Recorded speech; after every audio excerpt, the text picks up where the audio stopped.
Okay, welcome to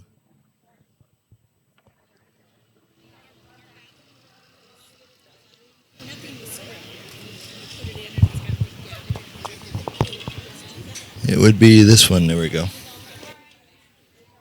Okay, test mic level 1, 2, 3, 4, 5, 6, 7.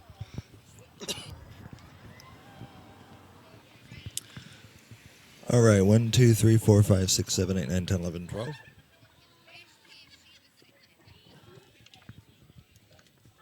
1, 2, 3, 4, 5. 1, 2, 3, 4, 5, 6, 7, 8, 9, 10, 11, 12. 1, 2, 3, 4, 5, 5, 5. Okay, we're set up and we're streaming live from Newburgh. Getting ready for the beautiful Newberg Old Fashioned Festival parade.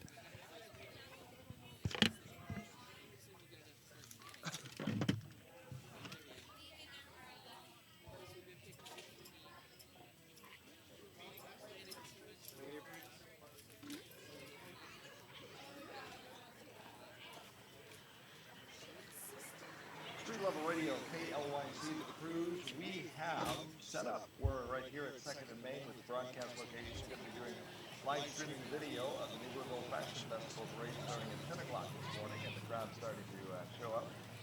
Beautiful weather for a parade today, kind of warm. Make sure you wear a hat and some sunscreen. But if you can't enjoy the parade, or if you can't be here to enjoy the parade, then you can watch it online. And later on, tonight, tomorrow, next year, whenever you want, you can watch it whenever you want at our Facebook page, KLYC Radio, and our website, KLYC.us. So the parade will start about 10 o'clock this morning. We'll have live video and video on demand after the parade at those locations. AM 1260 KLYC, on the street, on the air, and online at the Newberg Old Fashioned Festival. Enjoy.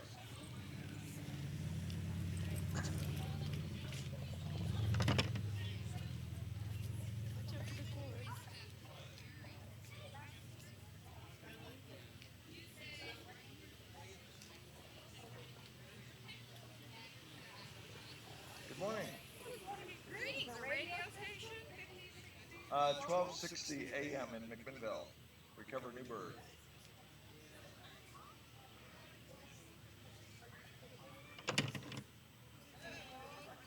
Oh, no, go ahead.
No, we live video stream this on the internet.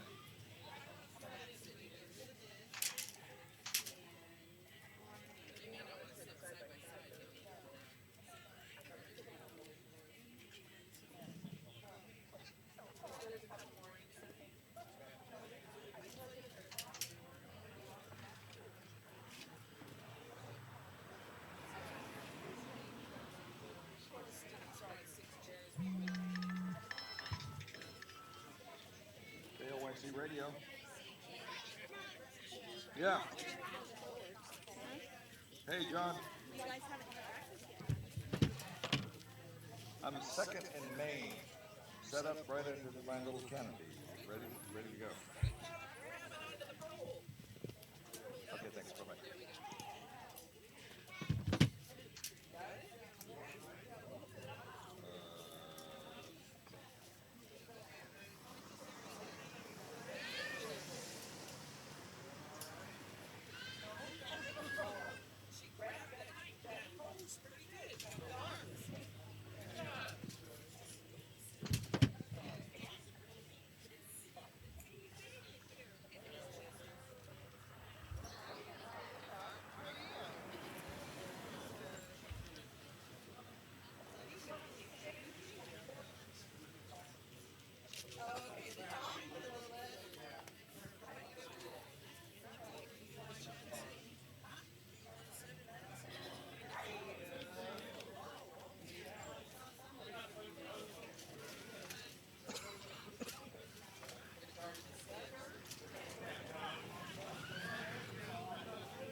Hey, John. I was wondering if you were going to keep walking. How you doing? Good. Who's your friend? Paul. Paul? Yeah, Paul Pappas. Okay. You want to sit right up there in the shade? Sure. And hopefully when we run over.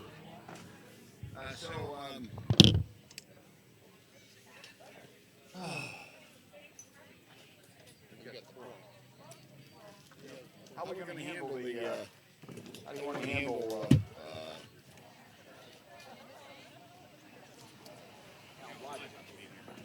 Oh, well, this is helpful. It's going to be on the iron. you want to handle that? You want me to do it? You go for it.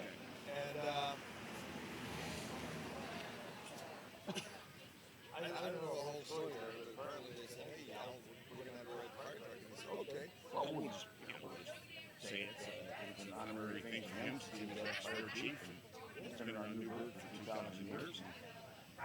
And therefore we had to call him the bench.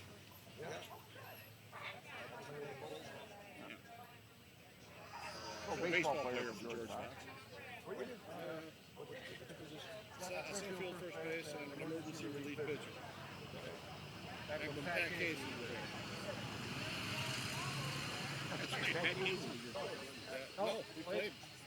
We played. Oh, we played? Yeah, basketball too. Have you seen the back of the van? No. It's got a little white round sticker on it. No, Bird, yeah. Trying to push that, boy, I'll tell you. I haven't been getting a lot of cooperation from Bird Fox doing it. Well, they probably won't. I don't know why they wouldn't, but you talk to the right guy. We need to, who'd you talk to? I have to check my notes. It's got to be a Robin Baker decision. He's got to say, somebody, get in this and help these guys. He said, last time I talked to him, he said, yeah, we were wrong with it. So, I just want to make sure they've got the bottom. I've got a pile of them. Yeah. Small pile you gave me. Yeah. And I don't know what the lady who developed it and copyrighted it has to say about it. I don't know. But, it'd be kind of stupid to invent that, or to develop that thing and then not let anybody use it. Yeah. I think it's something we ought to push. But man, I'll tell you, if it ain't invented here, you get resistance, man. You know what I'm saying? Whether it's the marketing company or whatever they do that off, they didn't think of it. I think it's weird. I didn't know. And even more than that, I had people calling to the station wanting to stick. Yeah. Before we started. We should talk about that today. Let's talk about it. And last time I heard Fox, he said, yeah, we have no problem. Well, I don't think they own the copyright. They might. It's possible because sometimes there's clauses in contracts or whatever the employees develop belongs to the university. Billy. What did you see? We just have, Oh, you're holding the microphone, yeah. Yeah, Mary said pick up commentary. Thanks. Don't need it. And then the other one too. I can just put it on the table so you don't have to hold on to it for a half hour. Okay, yeah, it's pretty cool.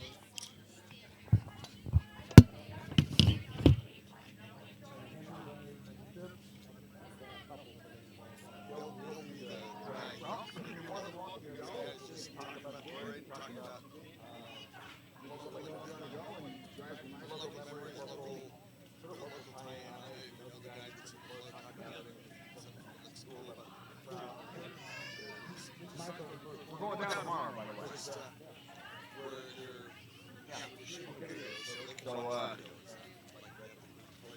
I thought later in the afternoon, when it might start to cool down a little bit. Maybe leave, 3 o'clock, something, and get down there, and then, shoot for a couple hours. And then I'll leave school. Rifle cutter set up, rifle set up. And you've got a ton of practicing there. You've got the shooting sheds and that.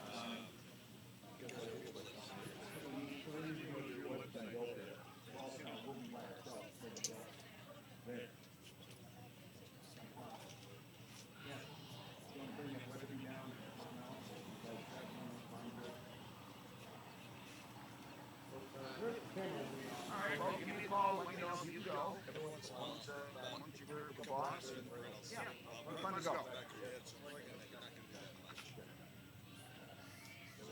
Okay, Bob. Thanks, Bill. See you.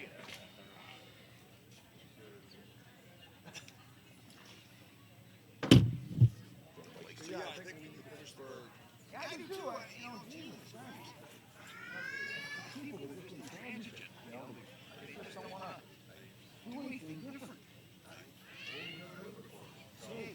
Yeah, I know. That's the whole thing. I mean, I think this place needs something. There's no time like now to do it. You know? Hey, did you hear that? Well, now I have this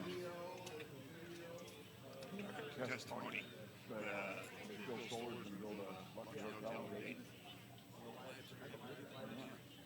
Yeah, that's the rumor. I haven't talked to Bill about it, so I don't know if it's true, but it certainly would.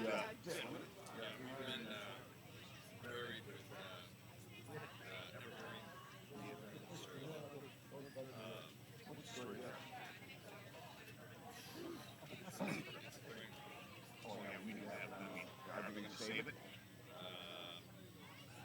Well, there's no party in Louis since it's ready to make an offer collective furniture. And it'll be in a, what should I say, if that happens, the configuration will be different, but it'll be a massive tourism. But this guy that we talked to that is we know about the story that we are going to release the story. The story we're going to release is that we have very, very incredible sources that have given us, you know, and national shipping company. It's joint. And, Well, it has been years. well, anything can be worse. But I released the document first, everyone there. Documents, a letter of intent, the original Disney Museum, stipulated in this agreement that any of these named planes can be sold to new owners, but they cannot leave the museum beyond the amendment to the agreement. Of course, they've already bought that left. Yes, for you. Yes, for you. Can't fly. Right there. Gull wings. Aircraft airplane. Haven't won it. According to the agreement, this should not come up in the museum.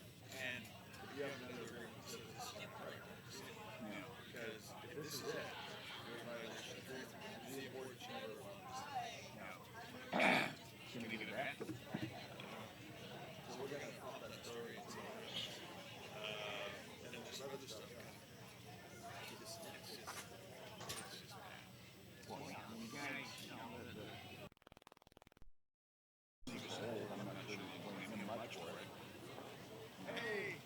Which one do we get? You can have one for me. Yeah, this one's not safe though. Draw yours, yeah.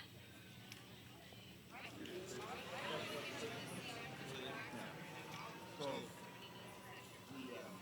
mean, you know, he's going out.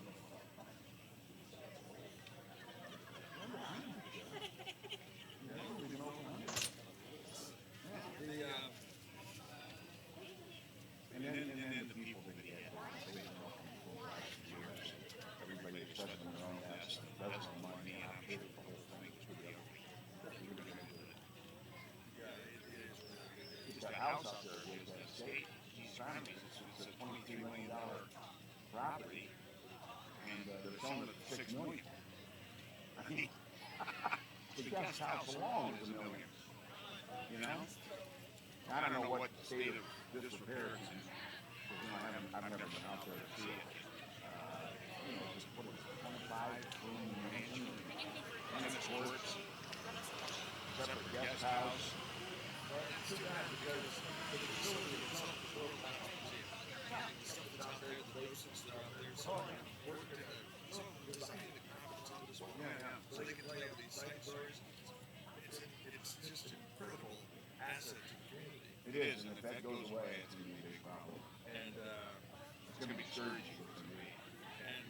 it always seems to fall in the hands of some people with big dreams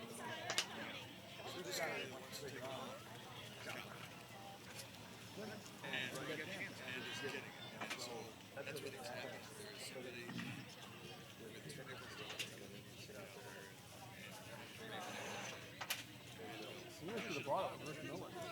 Yeah. Turned that into a big old hotel. Put a hotel there on the property. Yeah. Well, if Stoller builds that luxury hotel on the gate, then that's the perfect thing to do. You know, because it's something for people to go see, to go to the hotel, and they draw there. You got some big money out here. Rick Miller just bought the Black Walnut Inn. There's none of those all the Evermere. There's the number 11 guy in Oregon who just bought huge property over in Dundee. And he bought all the property around it. He bought the island in Lake City.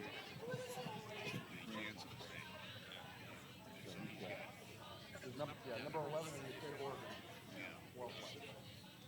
Well, Mexico. Yeah, I'm right. There's, I think he bought Witness Street. I already buy Witness Street, all the property around Black Walnut Inn.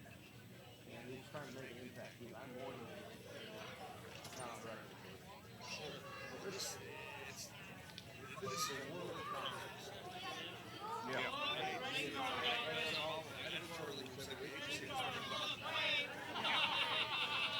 Well, what happened is it won't be anything, probably. It'll take 10 years for them to be here.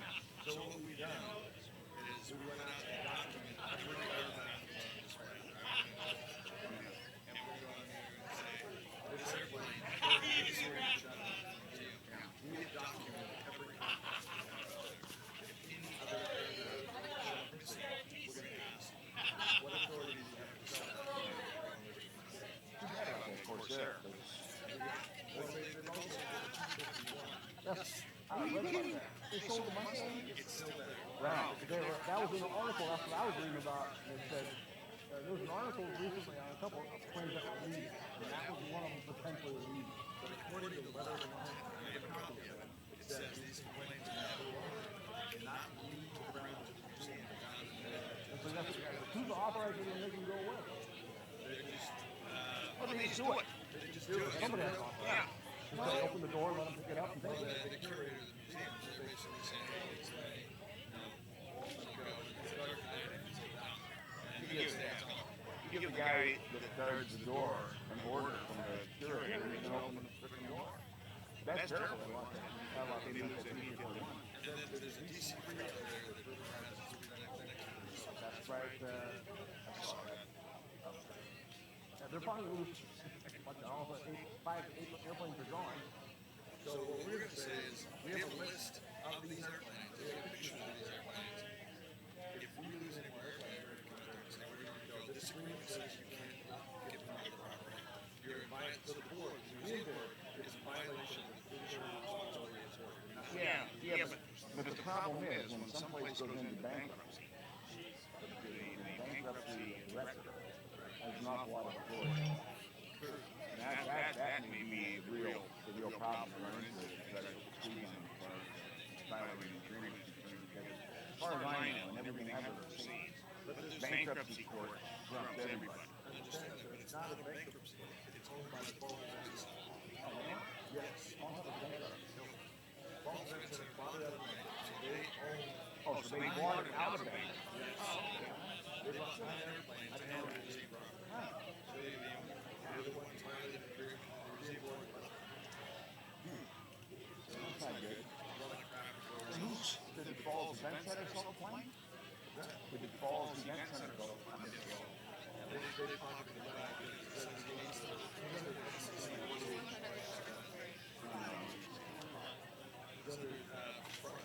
he's been investigated in the past action with Ford Mustang stage for 2 years. And now he's being investigated again. Who's that? Steve Downs. And the FBI is also investigating. Sounds like a customer Wayne Dorsey. What did they pay for that? Anyway, it's kind of a train wreck. Well, I'm glad you're on it, man. Somebody's got to go after it. Otherwise, it'll just go away. Let me see one of your molds. It's I wish I could tell you who's feeding us the information, but I don't want the information to stop. But it's damn credible.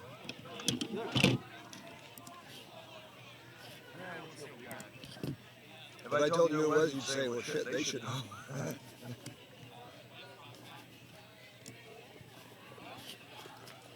Yeah, take a look at your playlist there. Oh,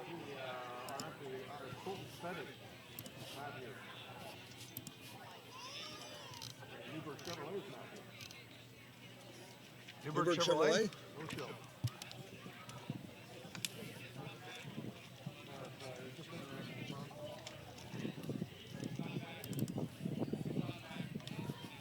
It's all right, we'll play Newbergh Ford. It's number 44 entry. It's just not here. So, this is 2010 Ford.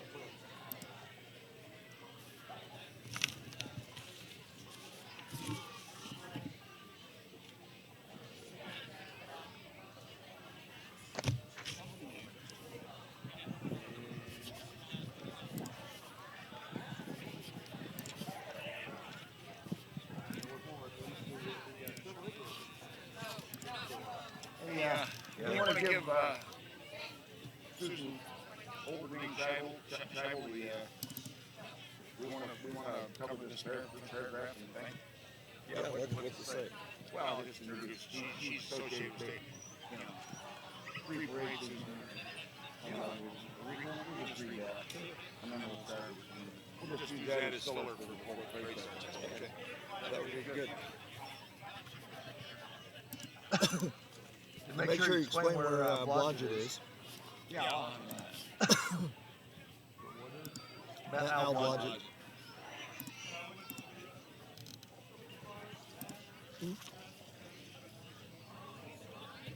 Fast it out, man. It's kind of fun. Well, it's the second one that's very hard. I think still, right? Dave? Is it? This is a big parade. That's what we said every year. Saying of the times, it's We're the, gonna put this disclaimer like this. that's good.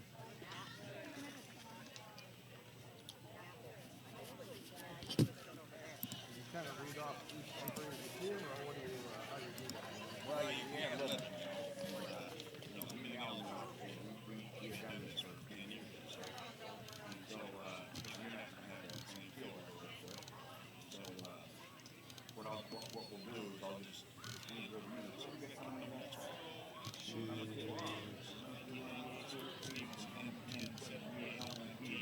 Driven by Steve Jones. Look at that baby, John.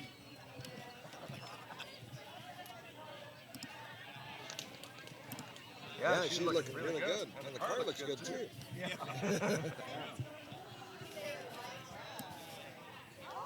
think both typically girls show up today. They brought their sister with them, too. We used to say there was a beauty contest in Newburgh once, and nobody won. I don't know, I've seen some pretty cuties. I'm not gonna say that. Please don't. Yeah, please don't do that.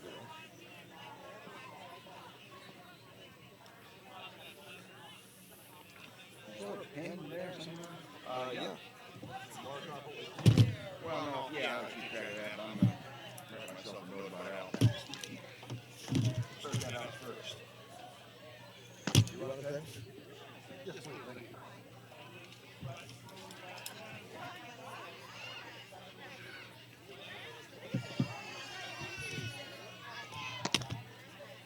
I still think you should do the Yamhill County History Hour once a month. Oh, you're the guy that told me about that, right? That's a good idea, I think. Because all these people have no idea what they're moving into and the original history of this place. I think that's a wonderful idea. You know, I'll do once a month, and it's just names. Tie the names with where you're going and stopping and all those things. You want to do that? I'd love to do that. Let's do it. Just thought it was. Yes. No, I'd love to do that for like once a month for an hour. And my sister does radio for NPR, This American Life on This American Life with Ira Glass. She's the producer of that show. Okay. I want to get your name and number. No, I can get you through John, I know, but Yeah, you get her to do a program on KYLC. Small radio station. We're going to be doing a lot of stuff online. We're working with working at with the and we're working on a Let's go business quick, model though, to so, start internet we don't access to miss cities that. to help them connect with their community. We're developing a model that we can form here in Untitled County and take to other places. And each city can have its own audio channel and video streaming channel. What is your name? Paul Pappas. The last name again? P-A-P-P-A-S. 503 970 8677.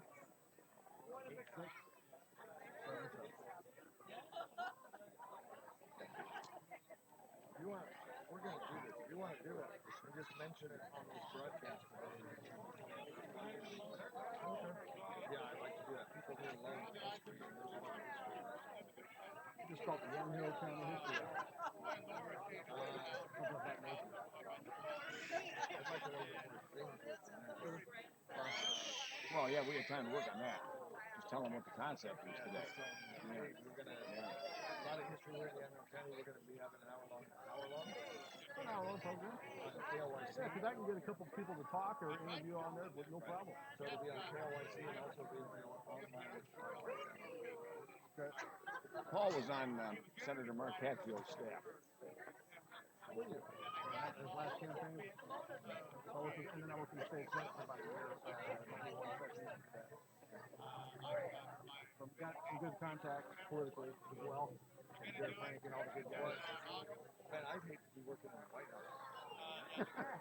Stir them up. It's fun. Makes sense. It's good press, right? Well, it's not good press.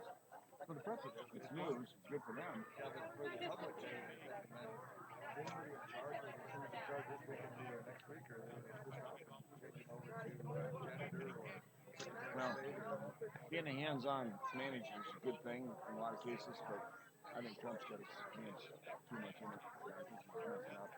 It ain't like business, you know. You can make a decision and move on. Politics is a whole different ballgame, and you know he ain't going to change that. That swamp is too deep. You know. He's right. There's a problem there. That, you know, Jesus Christ himself couldn't fix it for 4 years. They crucify him again and call it impeachment this time. Well, that's going to be the goal in 18, regardless of what's going to happen. Intent is 100% impeachment. Oh, yeah. The Democrats they've lined up. And, you know, the thing is, you know, Trump took on the establishment and beat it. But the problem is the establishment is big. It's the Democrats. You know, it's the liberals. It's the press. It's the Republicans. He's got 3 seats on his. Oh, yeah. I don't know what they're defeats. He just hasn't got it done yet. If I was him, you know, I'd be out there talking about the Democrats and their resistance and do like they did with the Republicans when they shut down the government and stuff like that. And I'd like the Democrats to shut down the government. Blame those assholes. So it's bad, and you know nobody's thinking about the country. It's all about the party first. The country somewhere down the line from there. Yeah, well, I think they are. But Main Street here, man. Everything you hear is filtered through the press. You know, and by the time it gets to the average person, he's tuning in on CNN or NBC or MSNBC or something like that. I mean, you know, you get a completely distorted picture of things. So people don't know. And they're not students of it, so they don't know. And all they know is what they read or hear on TV or radio. So it's a sad state of affairs. It's a propaganda machine that would make Joseph Goebbels roll over in his grave, man. I'll tell you that. That press. Bad news. The biggest problem in this country today is the press. And you know, the founders couldn't possibly have envisioned a valueless, you know, press when they constructed the First Amendment. You know, because they couldn't have imagined an organization that huge with that kind of freedom to be as corrupt as it is. And I also, I'm sure, had no idea it would be the scope and the penetration of that. No, they could not because of course they didn't know radio, TV, none of that stuff. You know, back in the old days, you had to read things. And, yeah, it's a First Amendment is a good one, but the problem is that it's just been abused and taken advantage of. Like when Oregon, how long it took for Oregon to find out it actually became a state? When they relayed it over, they had to relay it back. Well, that's because the Russians were interfering. Yeah, I just found that It happened a lot quicker. Can you imagine that? They were like, that's fast. 1 month. We're like, whoa, that's amazing. Speed of light. All relative, right? Speed of light. Okay, we're at 10 o'clock. Okay, when do you want to? When's the parade start? Well, we can say something. We can say something on the air. Or on, let me do this here.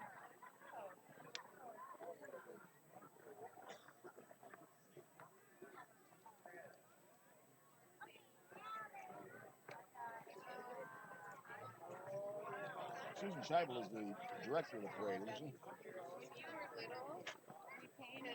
Isn't that right? Doesn't say here. Doesn't say there?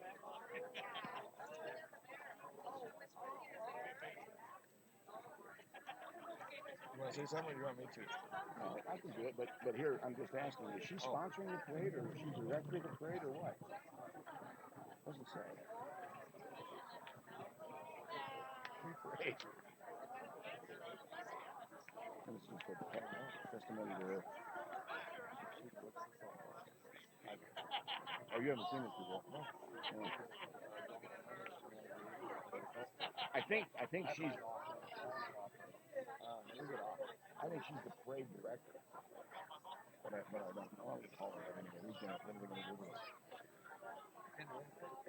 So there's an off on switch. Right, so we'll just welcome people to the program and thank KYLC for KLYC, yeah. Go ahead. Well, good morning, folks. Got a beautiful day here in Newburgh.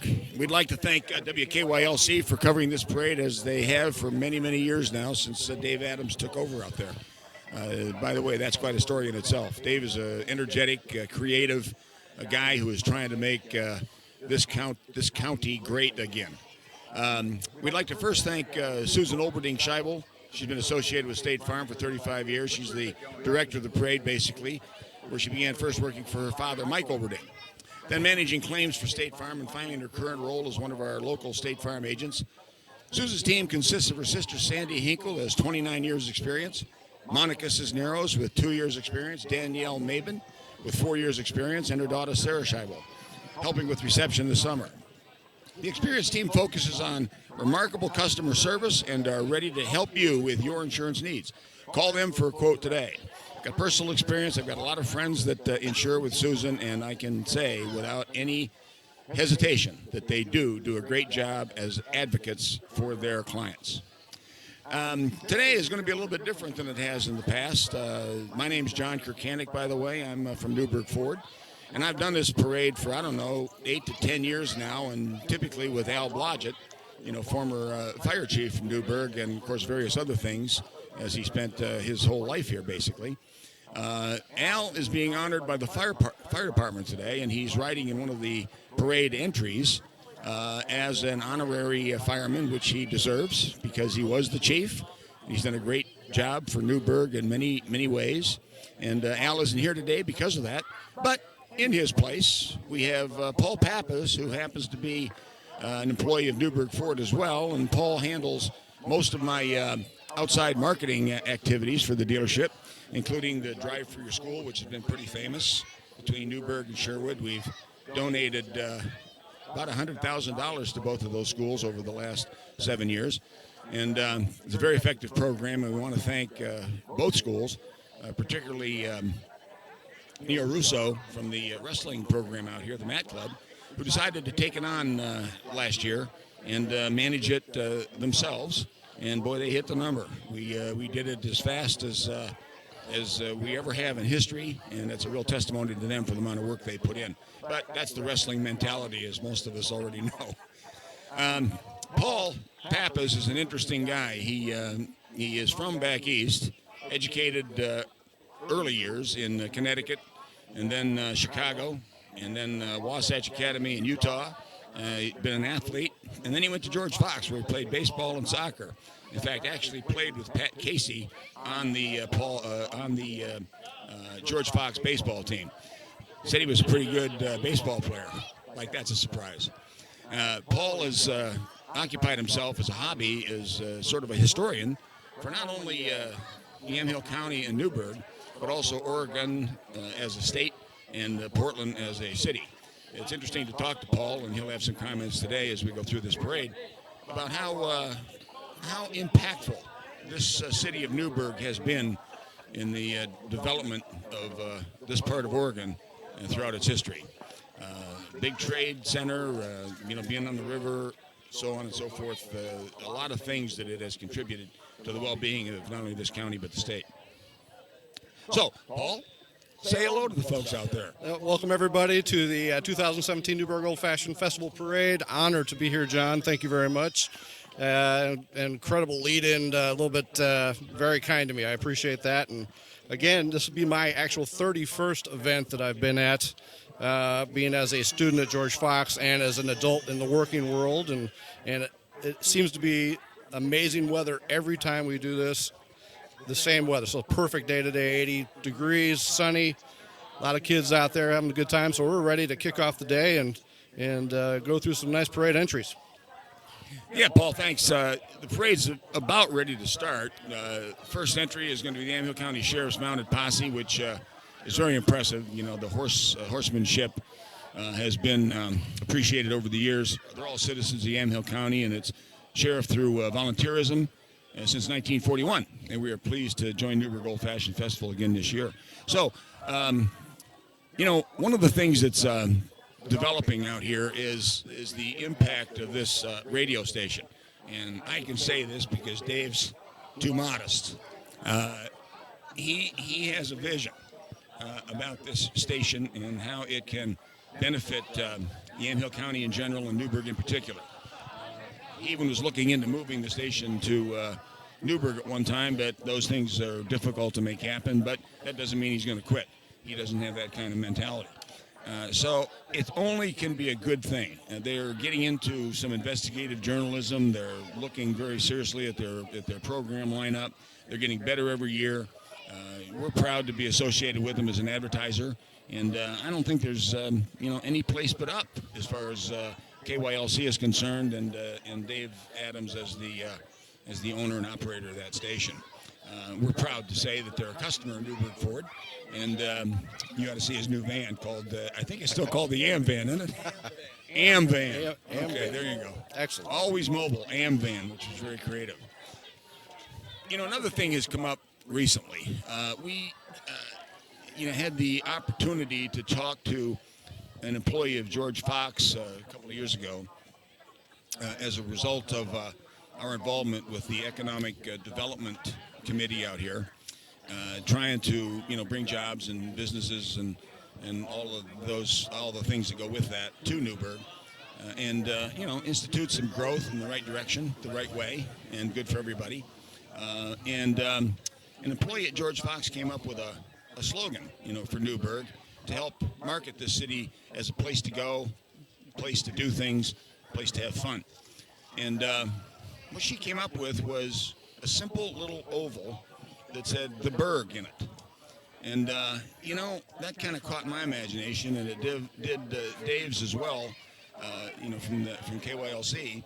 And we think that might be a good thing to visit about how to refer to this city as it continues to grow and help appeal to a broader section of the population, particularly those younger folks, the millennials or whatever they're called, to make them interested in Newburgh in this area and come out here and let them know about all the things there are to do. And, there are a lot of things to do. We have a tremendous boat ramp facility out here. We have the Allison Hotel, of course. We've got the Cultural Center. We've got Hilum Glen Golf Course. We're putting in a pool. It's a $23 million venture in conjunction with Hilum Valley Parks and Rec. And so, this town is going nowhere but up. It's got shops downtown now that weren't here a few years ago. And the biggest thing, of course, is the Providence Medical Center that's right beside us at Newbergh Ford. They've been a great neighbor of ours, and hopefully we have been to theirs. And, that's been in operation now since 2006. And very successful. It's one of the top-rated hospitals in the whole Providence system on the West Coast. And having had some things done there myself, I can tell you that it's like going to the Ritz-Carlton for hospital services. So great place to do business, and they envision it down the road as a major medical center. They've got plenty of property there, and they've got big plans for that hospital, and with that hospital comes a lot of benefits, to the city of Newburgh. So I'm going to give it over to Paul here for a little bit of a historical background on some of the things that have happened out here that have been significant over the years. I mean, he goes a long way back. I watch him. He studies it. He knows what he's talking about. And, he's even has some political collections out here. He was part of the Mark Hatfield staff during his last campaign, and then was involved with the state senate for a year as a consultant and aide there.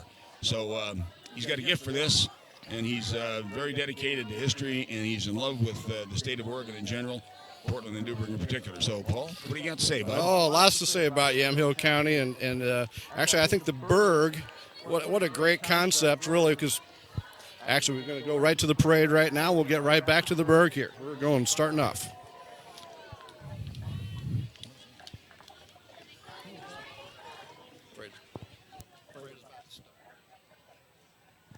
Okay, the truck is just going by right now that says the parade is about to start, so here we are.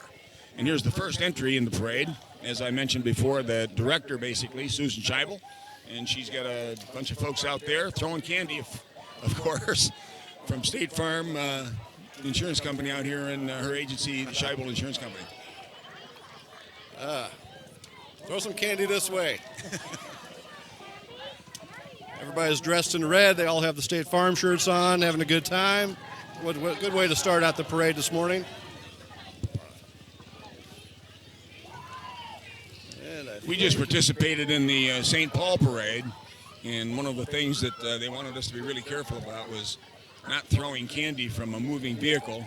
And as you see, Susan Scheibel's organization, with, I suppose, some sensitivity toward liability, isn't throwing it from a vehicle. They're throwing it from people walking on the street, just like we did in St. Paul, right, Paul? That's right.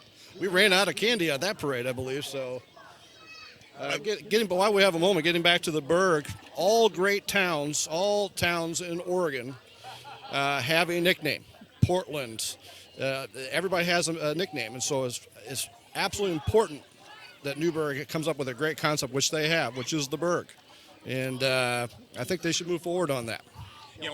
I'm reminded of Lake Oswego with Lake O, and Vancouver with the Couve. I mean, it's not something that is foreign. I mean, a lot of cities have done it, and I don't know that I've ever been a big fan of the name Newburgh. I'm not sure you got more of a historical perspective on that than I do, but I just think the Burg lends itself to promotion, marketing, and hopefully traffic, visitation, tourism improvement in this part of the country. Oh, absolutely. And giving a strong example, that Portland has 3 nicknames. Portland, Bridgetown, Stumptown, they're all easy. And there's another one I just blanked on. But those are easy to remember, which draws people. And they spent millions of dollars marketing those names so people come to visit Portland and for tourism. And again, it comes back to the Burg. Easy one to market, easy to remember. What about Portlandia? Portlandia, well, I say a television show, and Portlandia and Grimm, and I think The Librarian is filmed here in Portland. Grimm just obviously ceased, but that brought tons of people and tourists even out to Yamhill County to stay at the Allison. Everybody draws off and comes out to Yamhill County. This is the place to be. Didn't we loan Grimm vehicles on several occasions for some of their We did. broadcasts? We did. Actually, we're in the pilot episode with one of our blue trucks. We were also on set with them.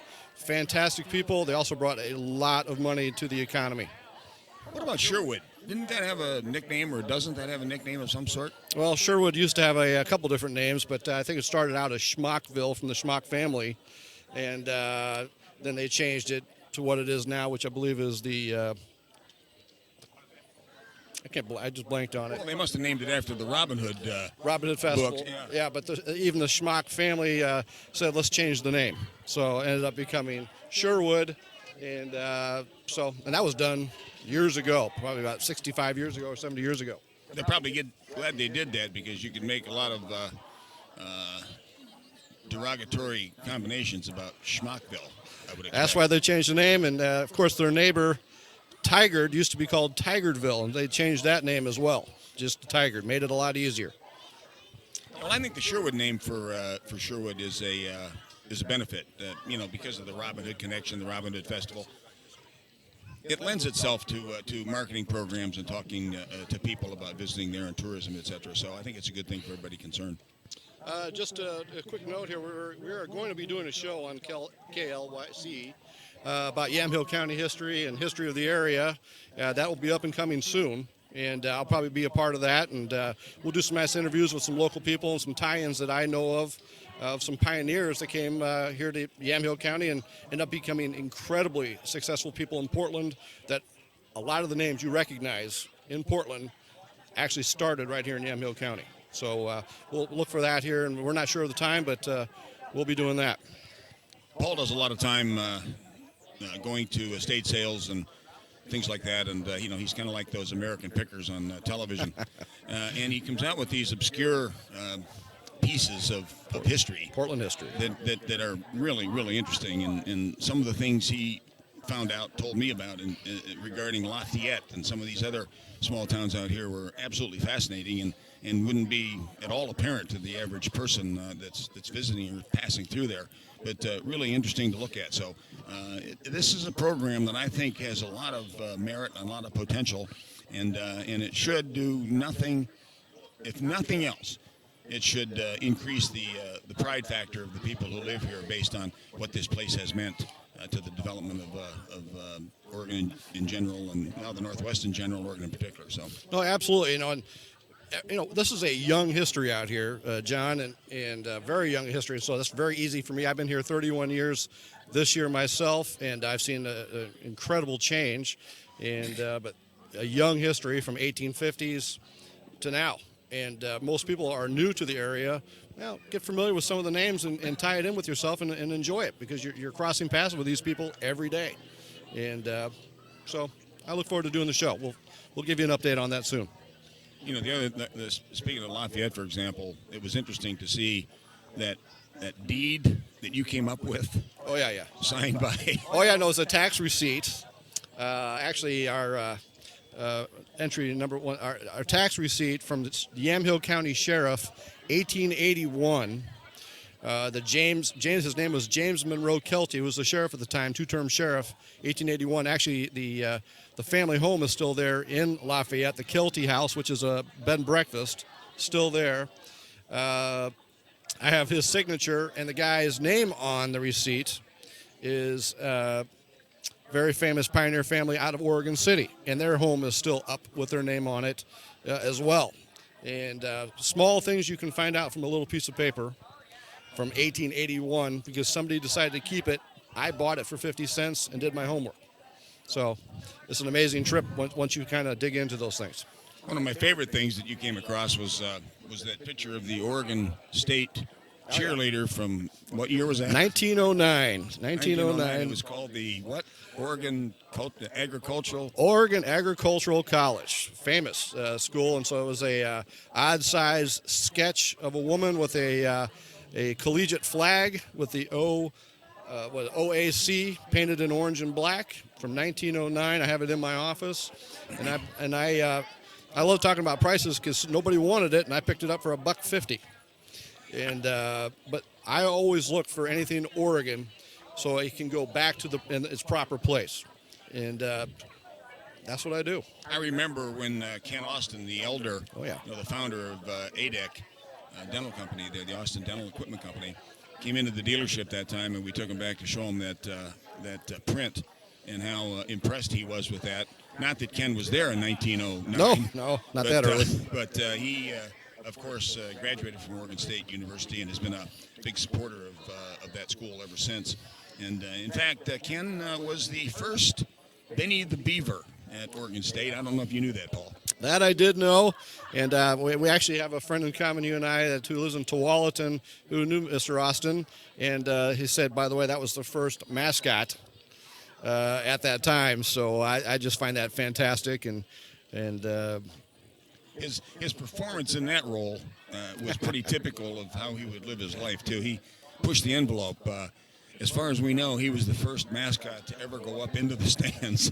I think it was a Stanford game or something. Yeah. And I'm sure he was talked to about that by the president of the university. But he did the right thing, and now it's the standard, and it involves the audience, the crowd, the people in the stands, and that's what mascots are supposed to do. So there you go, Ken. Once again, ahead of your time. All right, well, we're still waiting for second entry coming through here, and so we're just kind of, I don't know how far out we're at, John, maybe a minute or two? I don't know. I was under the impression that the parade was starting at 10, but perhaps it's 10:30. I'm not sure. It's putting a lot of pressure on us, ad-libbing these comments that we're making about things. But, hey, folks, we're doing the best we can. I'd like to, at the moment, say, just give a little quick shout-out to my friends at the dealership today and say hello.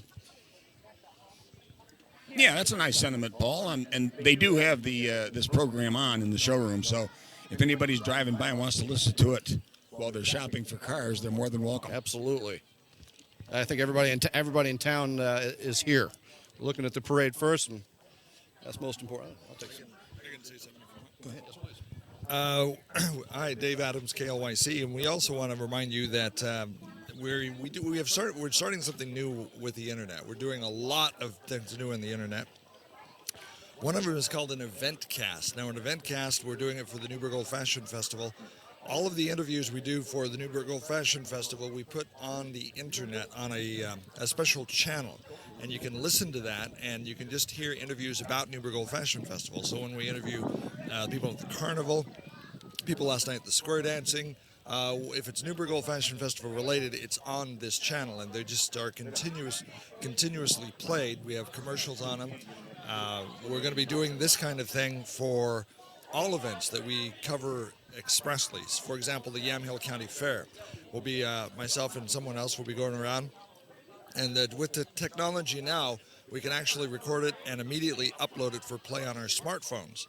All of the interviews that we do, in fact, all of the interviews we're doing for KLYC now on the street, when we talk about street-level radio, we just go up to you on our phone, do an interview, relabel it, upload it, and it starts playing on the radio. So technology affords us a tremendous opportunity to really engage our local audiences.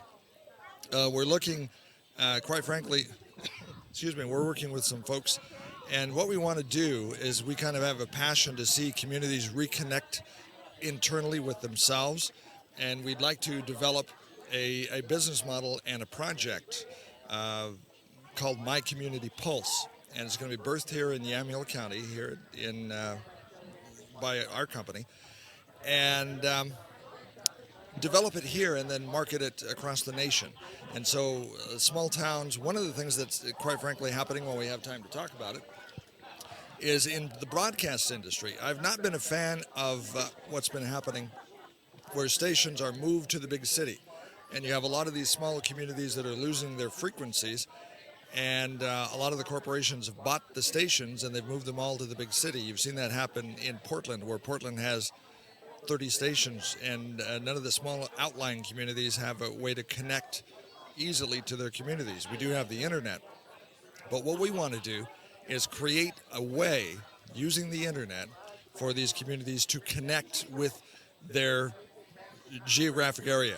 For example, if you have a small city that really, let's take an example of Enterprise, Oregon, where they had a major fire at their city hall. Wouldn't it be nice if they had an immediate way they could go online and have a streamed audio channel that anybody in the community, anybody in the world could listen to? The mayor could go on and record an announcement, and it's immediately playable on your computer, on your smartphone, or whatever. And as they have updates, they can just take their smartphone, record a new announcement, everybody hears it. We're also looking at a way to bring streaming video to communities as well. So we've got a passion to see small town America kind of connect with itself, and we're developing a business model to do that. So watch this space, as they say. I think the parade's coming. All right, sounds like a lot of wonderful things coming our way from the station here. So looks like we're just about to start. Number 2, I'll give it off to you, John.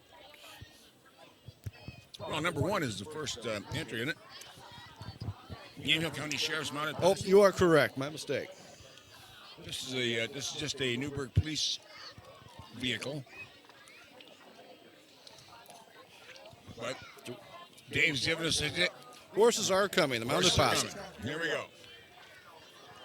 Well, there's a nice Ford Explorer that Newburgh police bought.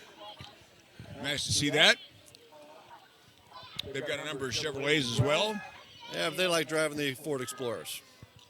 Well, that has become quite a effective police vehicle.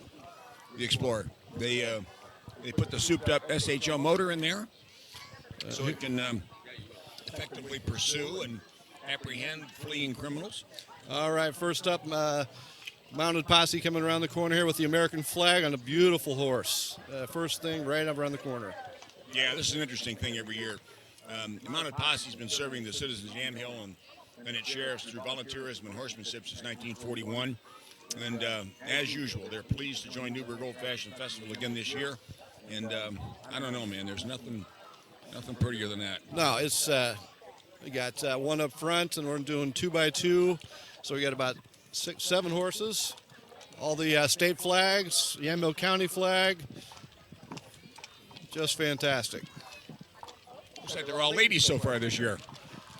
Yeah, we got a nice couple wave backs there, John. That's good. All right.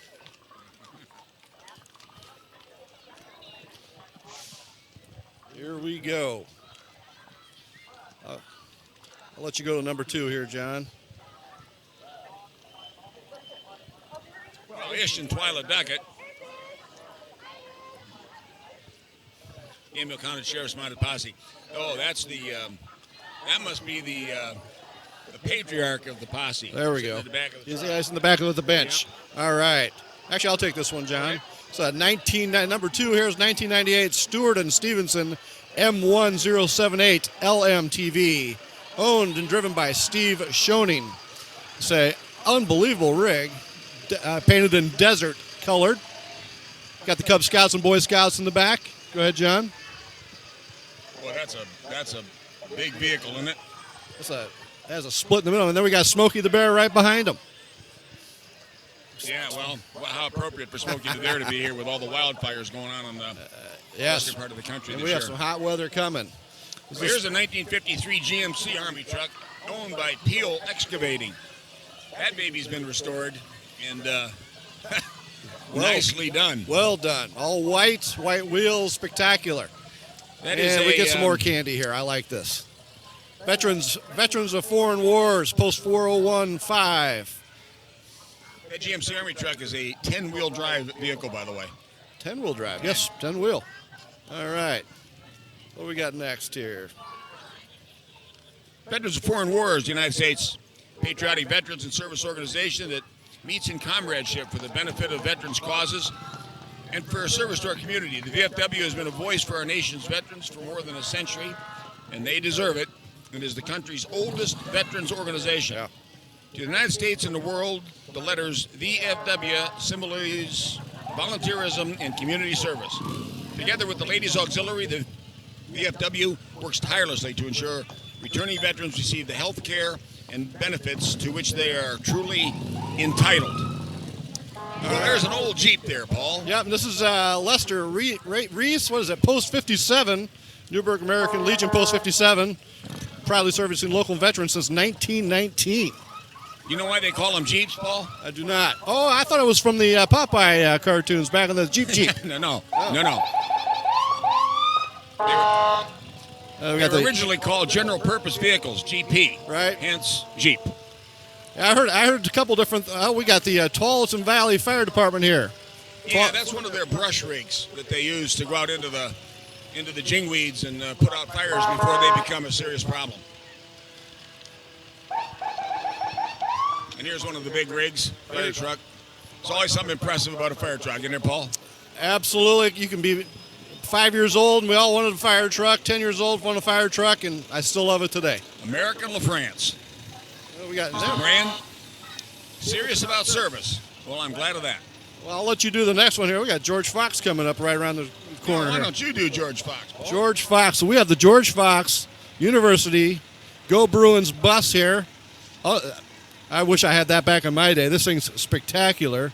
And with their new logo on there and the new football team the last 3 years, it's been a fantastic run for them. And Yeah, what an amazing thing how quickly they became not only competitive, but actually a threat for the conference.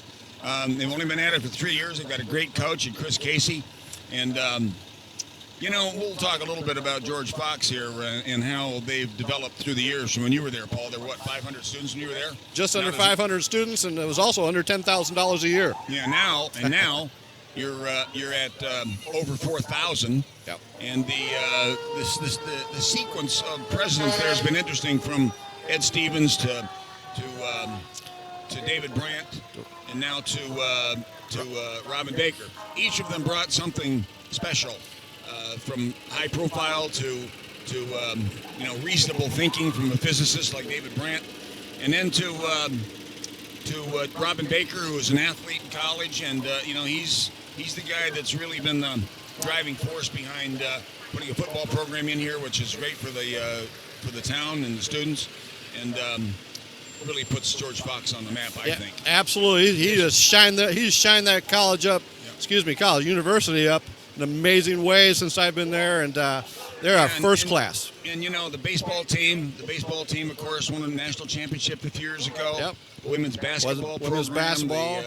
The women's golf team finished second in the nation this year under the direction of Mary Jo McCloskey, who I know very well. And boy, there's a hard driver if you ever want to see one. Absolutely. I got the George Fox families and kids going by us right now, and looks like, I'm not sure who's in the sport utility vehicles here, whatever they are, from George Fox.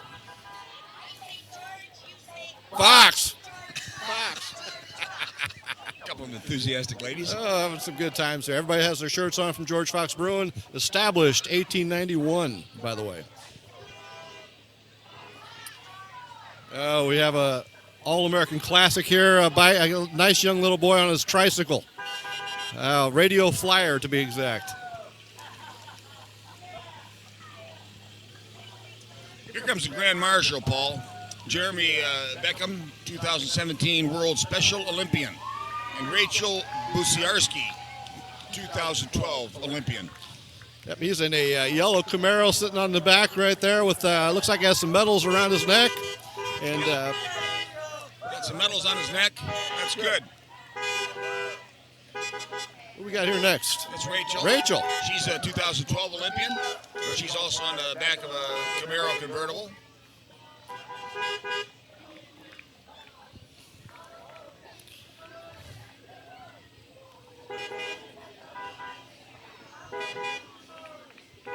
What do we got? There's the Newberg Dodge Chrysler pulling the Newberg Old Fashioned Festival Court. Yep. Queen Alexis Hayes, Princess Alavia Jones, and Princess Brooke Hanson. Brooke is also Newberg's Chamber of Commerce Junior Citizen of the Year. Congratulations to her. Then we got Old Blue. Old Blue. Probably the oldest operating Chevrolet in the world. Driven by Leon Blanchard and has been in all of the Old Fashioned Day parades. Now that's something right there. That is amazing. How can you do that? He gave us a nice wave. Simply decorated. I love it. All right. It's the Hilum Dance Academy right here. Looks like they've been classes of 2 years of age up to an adult, and they are dancing right in front of us here, doing a little routine. They're actually pretty good. Wonder how many NFL cheerleaders there are among that group, Paul. Yeah, probably got 4 or 5, but we got Could be. green set up here with some chrome, what do they call them, pom-poms? Yeah, pom-poms, right. Oh, we got to have some candy. Oh, I got to have a Smartie. We did well on that one, John. As you noticed, they're not throwing any candy from vehicles this year. No. Be a direct missile hit, probably. I used to kid a friend of mine, Alan Methvin from Dundee Family Dentistry, about this, throwing candy all over the road out here because that was a good thing for the dentist to be out here throwing candy to the kids. You know what I'm saying? Absolutely. We're just kidding. They would never do that on purpose. Invest in your own business and self. All right. Here's an important one coming up with the Newburgh Animal and Shelter Adopt, Donate, and Volunteer Group. They're a no-kill 501c3 nonprofit relying on donations to cover costs of care. Every dog and cat is spayed and neutered, up to date on vaccinations prior to adoption. And come visit your shelter today. Boy, I'll tell you one thing. One of the saddest things on television is that ASPCA commercial about the dogs in the cages and stuff. I don't know how anybody can do that. Very difficult to watch, and so they're doing some good things. I like dogs so much I can't even hardly shoot a coyote anymore. I understand. All right, so what do we have here? We just had Eco Ridge vaulting team just came by us, doing some gymnastics on a moving horse. Yeah, that's something. You know, they had a group at the St. Paul Rodeo this year, some ladies, some of which were from Australia, that did a heck of a job. More importantly here. There's the city of Newburgh in an old antique fire department. I see Denise Bacon up there, one of the city council members. And the mayor, Bob Andrews, is also on there. Oh, he's in the seat up front, isn't he? Yes, he is. In councils, Denise Bacon, Mike Corey, Scott Essen, Patrick Johnson, and Stephen McKinney. There we go. All right. There's the Fred Meyer entry. Small town Saturday night. There's a hybrid. You know, I still can't get used to those things not making any noise. No, but the best part is they have walking hot dogs and popcorn people walking around here. There we go. So that's hilarious. I like that. I used to be that for Halloween about 4 years ago. It was a walking hot dog. Uh-oh. There's a guy that just threw a candy from a moving vehicle. Oh, my goodness. Uh-oh. Hope the candy police aren't out. Now, this is an interesting, a hope dealer. Hope, not dope. Christers, hope, not dope. Now, that's quite a slogan, I think, Paul. And somebody was pretty creative there. And, there's problems with that. And hopefully they're making some progress with making those kinds of things less prevalent. Now, I think this is something you'd like here, John. Well, this is Owen Hinkle. And he's got 3 Alice Chalmers tractors. An Alice Chalmers 190, an Alice Chalmers D14, and an Alice Chalmers D12. All newly restored. Well, those are pretty. Unbelievable. Out west here, it was John Deere and some others. But back in Pennsylvania, where I'm from originally, Alice Chalmers was a mainstay. It was the Ford tractor and the Alice Chalmers. The 8N, the 9N, and the 2N were the Fords. I don't know the model numbers of the Alice Chalmers back in those days, but I know a lot of my friends on the farms around us there owned them and were very happy with how they performed. Well, here's the number 2 Alice Chambers one. This is a 1968. Look at that. Looks 68. Unbelievable. Orange in color, purrs like a kitten. Looks like an Oregon State tractor there, buddy. Here's a 1967. Wow. Well, I recognize this car coming here. 1964 Ford Thunderbird convertible. Yep. Belongs to Spike Sumner, of late CFO of the Newberg Medical Center for Providence. Tremendous employee, just retired a few months ago. And you know what? He's enjoying retirement. Makes me have to think about it twice. I think about it all the time, John. You're not there yet, though.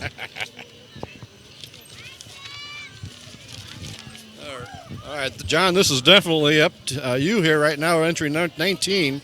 Yeah, Providence Newberg Medical Center, part of Providence Health Services, Oregon's largest private employer, which is really something. Provides complete health care and peace of mind through a network of hospitals, clinics, health plans, and home services.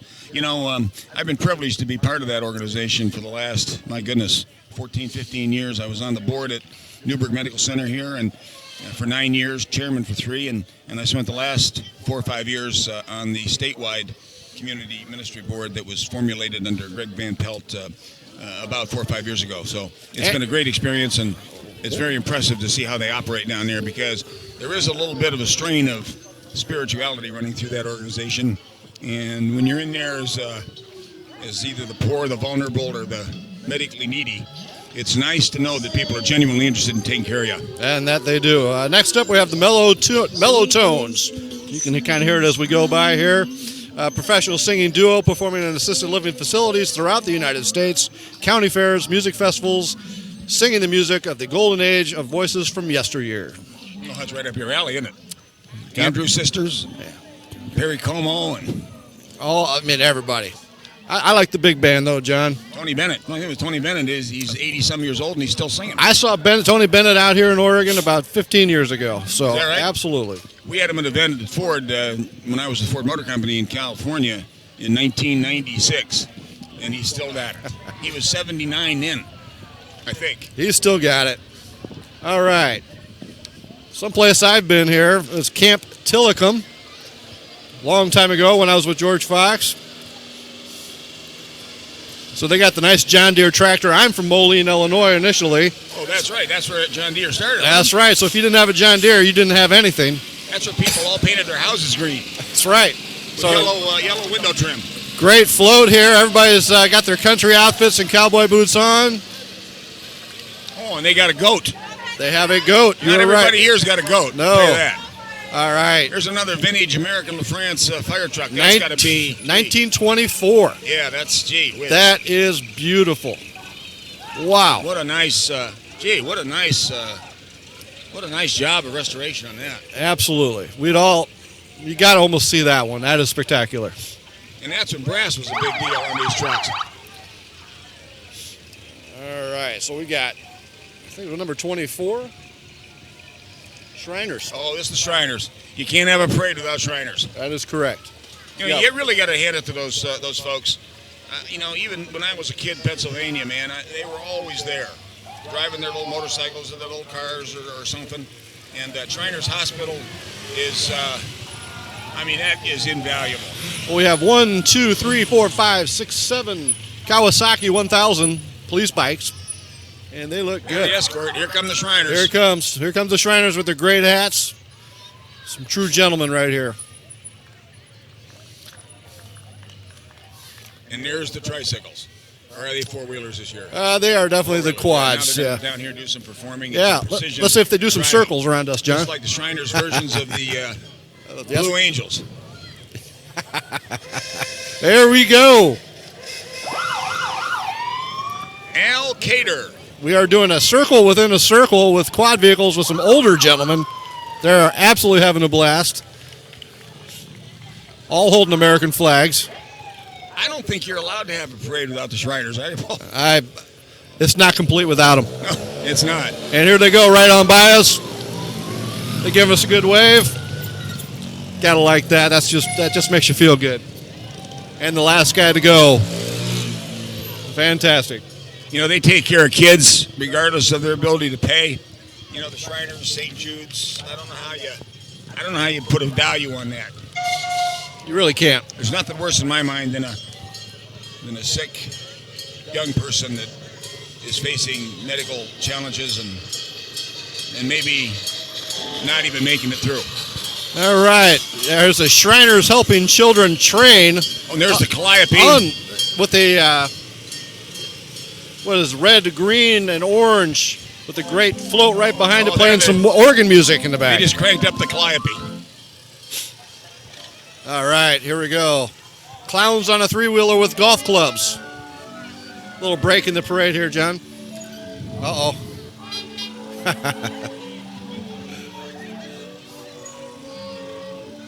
Almost looks like Jay Montrose, doesn't he, John? It does. There he is. How are you? All right, John, let's go up to you here. We're still on still on Shriners. It's quite an entry they've got this year. Quite an entry. I think it's the biggest I've seen.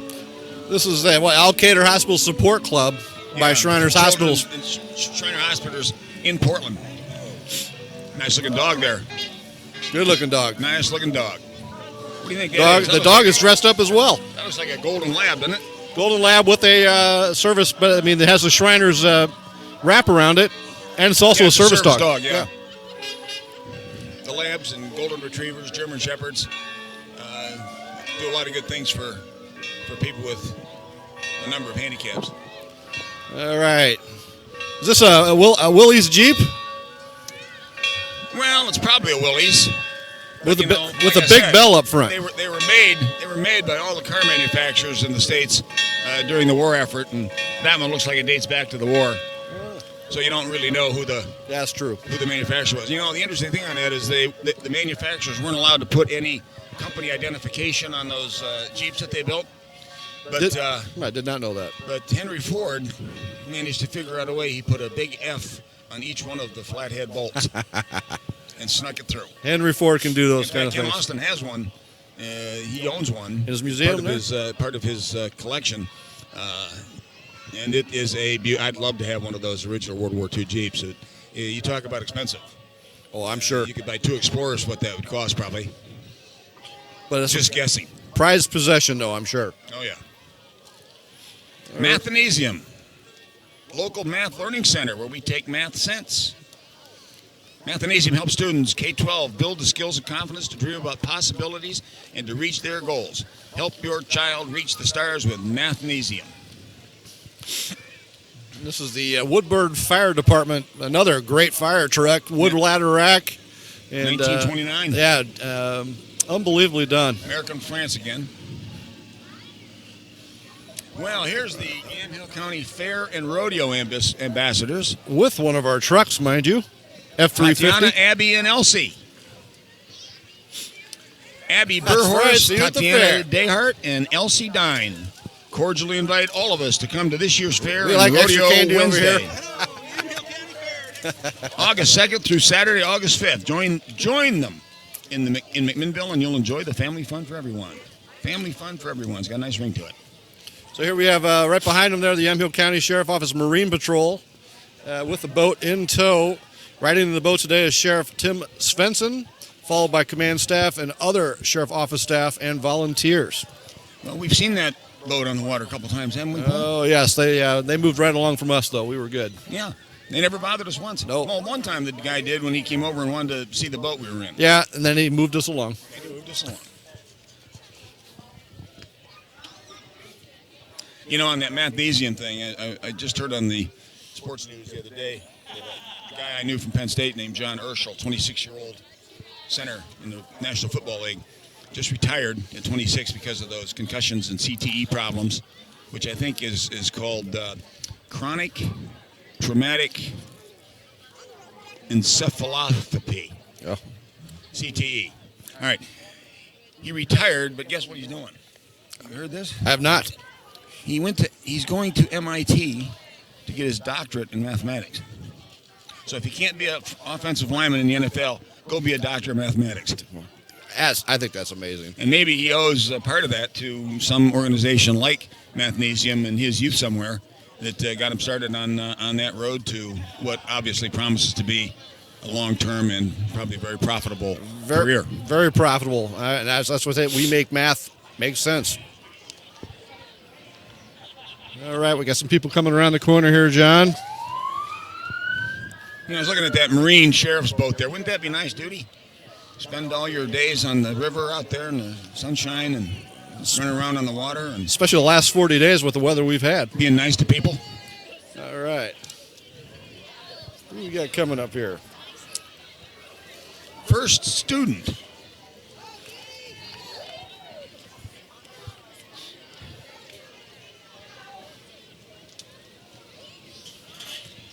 Well, this was fond memories of parents sitting on the back porch while kids playing in the yard. There we go. And everyone taking turns cranking the ice cream tub. Nothing better than homemade ice cream and simple family time. Well, I think I can go along with that. I go for some ice cream right around now too. If not now, later. I'll Dave Billingsley, if you can hear me, we'll send you some as well.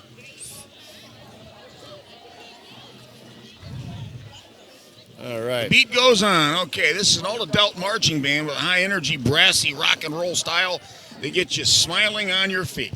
It's a continuing effort to bring more smiles to the mile for its adoring audiences. They traveled to Texas last year for the San Antonio Fiesta Flambeau Parade. I've been to that, actually. And in March of this year, they were in Savannah, Georgia for their 187-year-old St. Patrick's Day Parade and third largest in the world. My goodness. Have you ever been to Savannah? One time I was 12 years old.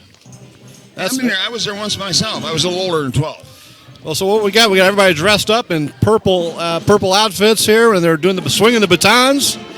What a this is a large group. Good. Very, very good. And we got a band right behind them. So you'll hear a little bit of music as they go by us.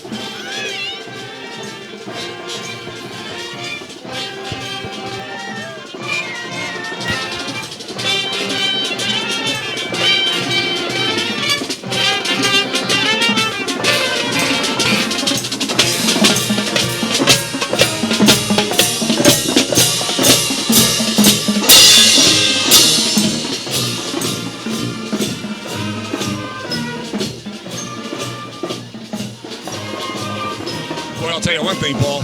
That's a sizable band. I mean, that was a good, 50, 60 people. It was like the $1 Million Band from Alabama. Unbelievable. And there's a girl and a horse, it says. Literally, it says a girl and her horse. And that's all it says. Someone looks like an Appaloosa. You know how you get an Appaloosa, Paul? You tell me, John. Shaking a tree. I set myself up for that one. Yes, you did. It was like a fumble out there. You got to jump on it. Have a nice Explorer going by. Support your local police. Well, this is an interesting concept, like it or not. To preserve the Republic as our founders intended, we must get out of the United Nations and keep the concept of local police forces. You know, I'm a little bit of a nationalist myself, I guess. So maybe there's something to that. Who knows? I would concur.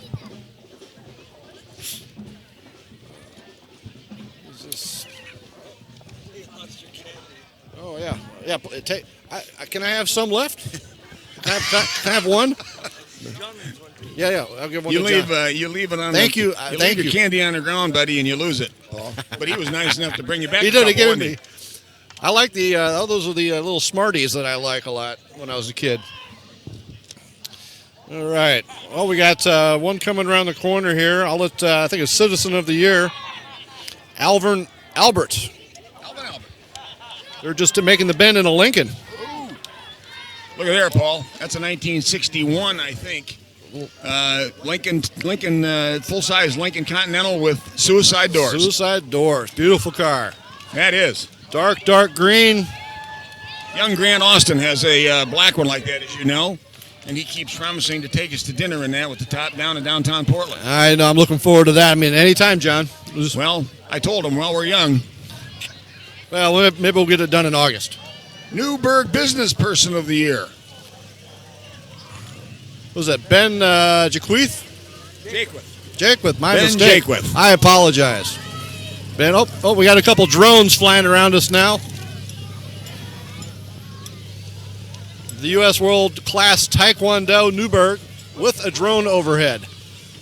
Yeah, haven't seen many of those around yet. And here we go with the But Taekwondo class right behind them in tow. All the kids wearing their blue and white. Some black belts in there, yellow belts, brown belts.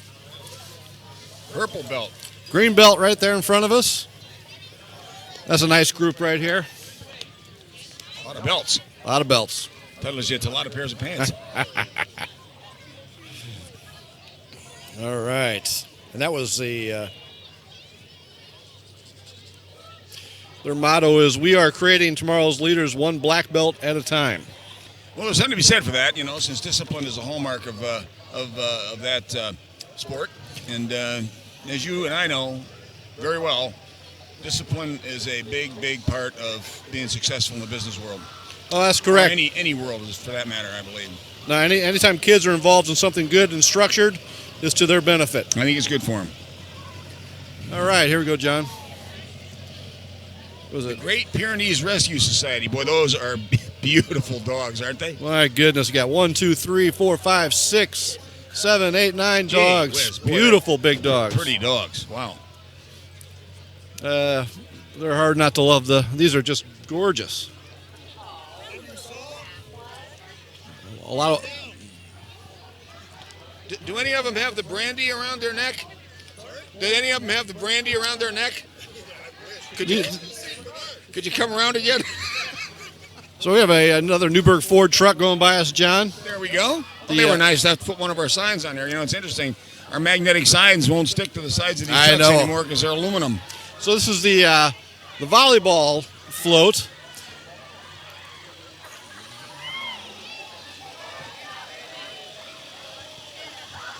They did a nice job on that, didn't they? Yeah, it's called 50 Plus Volleyball. All right. This is a big promo for Newburgh. Huge event. Oh, that's the weekend boat race. Yeah, we sponsored that every year since, for the last 15. And I've yet to be able to go down to it because of the traffic. I've seen it one time. I end up having to work on Saturdays, John. Well, that's true, and we appreciate you being there. I'd rather have you selling than sailing. Absolutely. Next up, we have Newburgh Christian Preschool.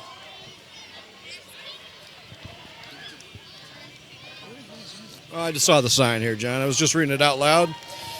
Seem to have gone out of order here somewhere. Where is it? Number 42? Newburgh Christian Church.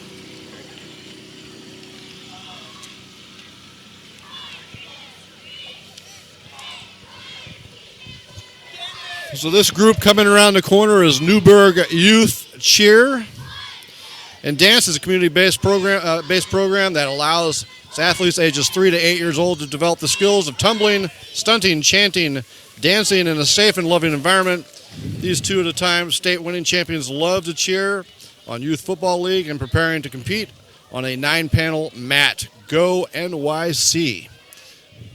Well, we had an entry here that, for one reason or another, had to cancel, which was to honor Colton Fettig, who was tragically killed with another kid up in Alaska as a result of a drunk driver crossing the center line.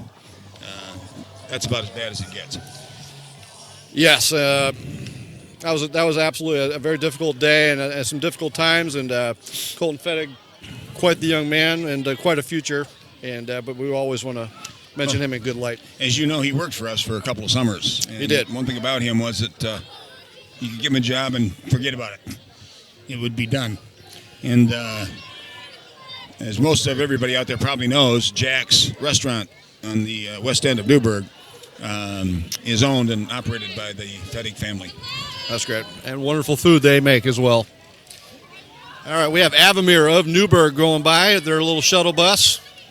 Well, your Avamere is very near and dear to your heart, isn't it, Paul? It is.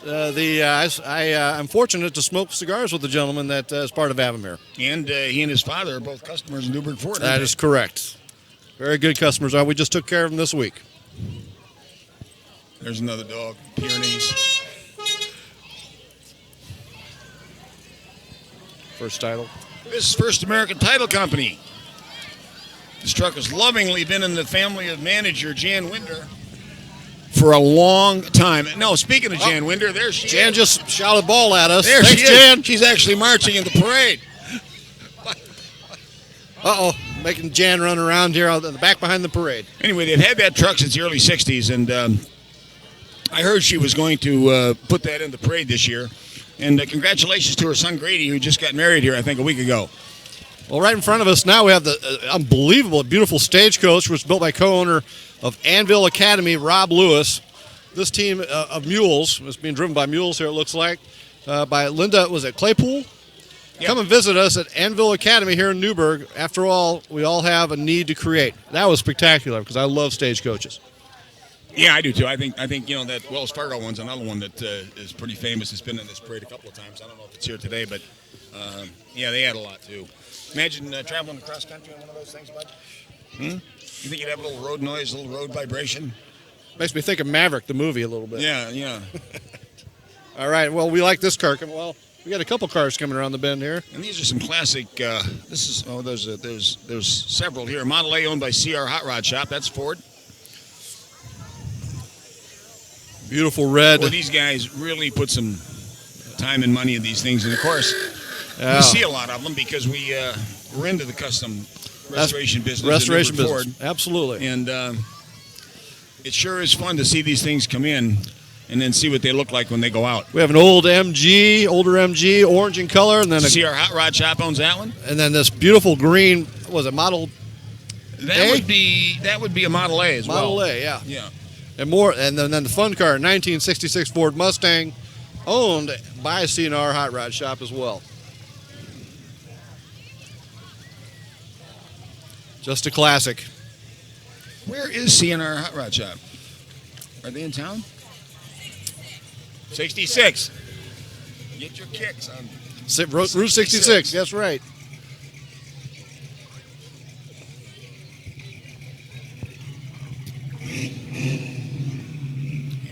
This is a entry 53 is a horse rescue operation. Would love to bring more awareness to these animals. It's like anything else. Where animals are mistreated, man. It's a good somebody's out there looking to help them. Ambush tryouts, it says there. Currently have 8 rescues ready for adoption, but would only bring 2 or 3. It would help us get the word out on what we're doing. And these horses come from a feedlot in Northeast Washington with an expiration date ready for slaughter in a few days. Boy, there's a happy thought for you, Paul. We also have 2 other horses that come from a home in Yamhill that wasn't being taken care of, and lack of care, they got almost killed them. They're a personal group and do what they can to help. They save lives, and they ask that you please consider them when they can help. Next up, we have FAT GFX, Newburgh's full-service vehicle wrap and sign shop. Camo Chevy pickup truck, just going by here. And more candy. I could use some more candy over here. It's amazing what they can do with those wraps. I mean, we send a lot of our customers out to wrap companies because we sell a lot of commercial vehicles. And, God, it's amazing what they can do and how durable they are. That's what impresses me. Yeah, that has absolutely changed the auto vehicle and commercial market on vehicles because you can do anything you want. Anything you want, from photographs to cartoon characters to just making the whole thing look matte. It's unbelievable. All right.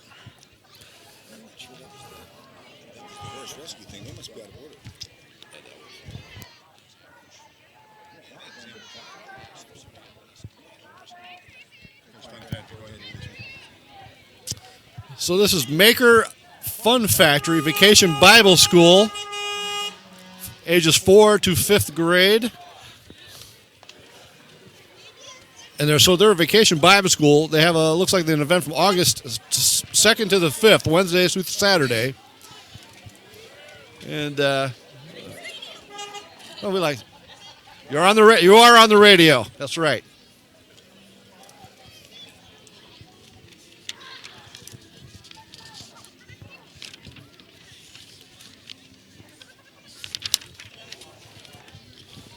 Okay, gentlemen. Yep.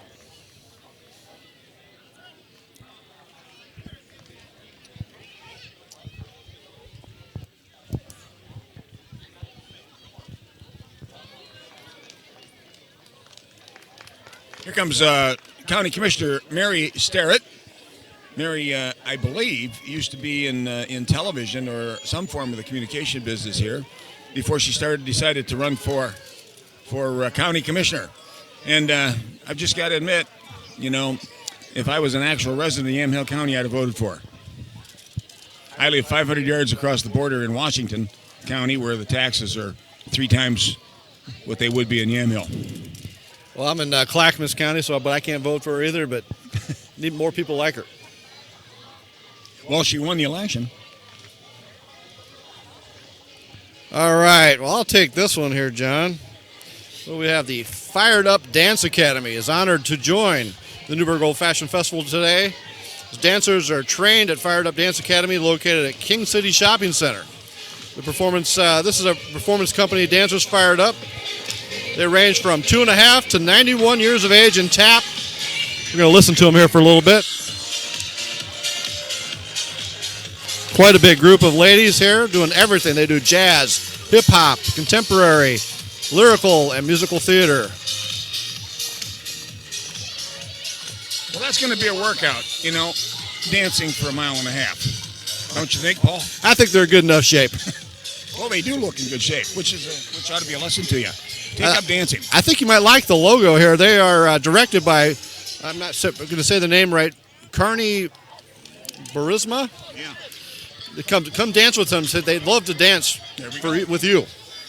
Well, here we got the I'll do this one because Absolutely. I'm a Rotary Club member on the Noon Club. And this is the Newberg Earlybird Rotary Club with an evening at our famous Newburgh Drive-In, complete with Cars and Beauty and the Beast movie now playing on the screen in 3D.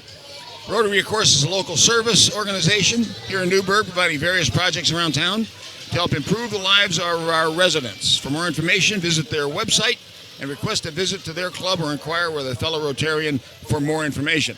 I recognize that Mustang Cobra. We sold that to Kenny Austin III a couple of years ago, and he was apparently gracious enough to let him drive that in the parade.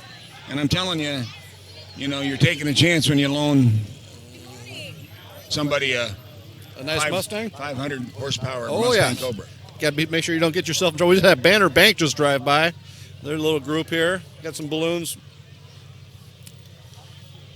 All right, really good group here. Newburgh area Habitat for Humanity. I think everybody knows what Habitat for Humanity is. It's a volunteer-driven self-help home ownership nonprofit organization. I've got several friends of mine that are very active in this organization, and this year they celebrated a 22nd year of building, completing 27 new or renovated homes. 65 home and community repairs or referrals, providing or maintaining homes with 92 partner families. That's getting to be some pretty substantial, meaningful numbers, Paul. Yeah, I mean, it really is. I was just reading through the rest of this, and despite the Newburgh's growth at Newburgh area Habitat for Humanity, the connections we make and cherish with our volunteers and supporters preserve that small town feel, which is very important. We could not do it without the unwavering support, shop, donate, and volunteer with Habitat for Humanity here in Newburgh.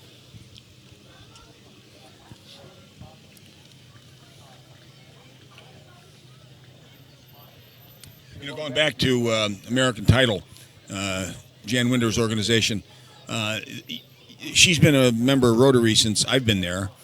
She was there probably 3 years before me, and very, very dedicated Rotarian, very interested in public service, and really runs a crackerjack operation. My wife's in real estate, and Jan and her organization is a real go-to group when things need to get done to make deadlines and whatnot, which is very important in real estate closings, as you can imagine. So. Oh, absolutely.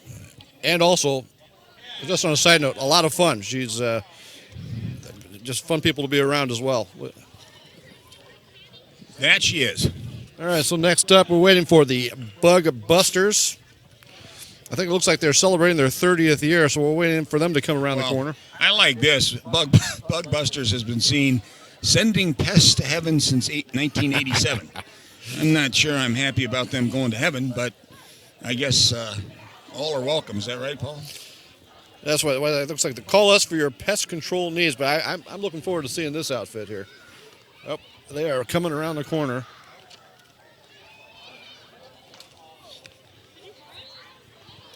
And there they are. Looks like they put some spider webbing on the outside. Yeah, that's what it is. That's clever. It's 1-800-FAT-BUGS. Of course, the thing is, spiders kill a lot of pests themselves. I know.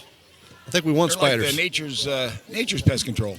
So this one's wrapped up pretty good. Has a bunch of wasps all over it with a little bit of a wasp nest. Ants, termites, you name it, they got it. That's right. Big sign on the back of Bug Busters.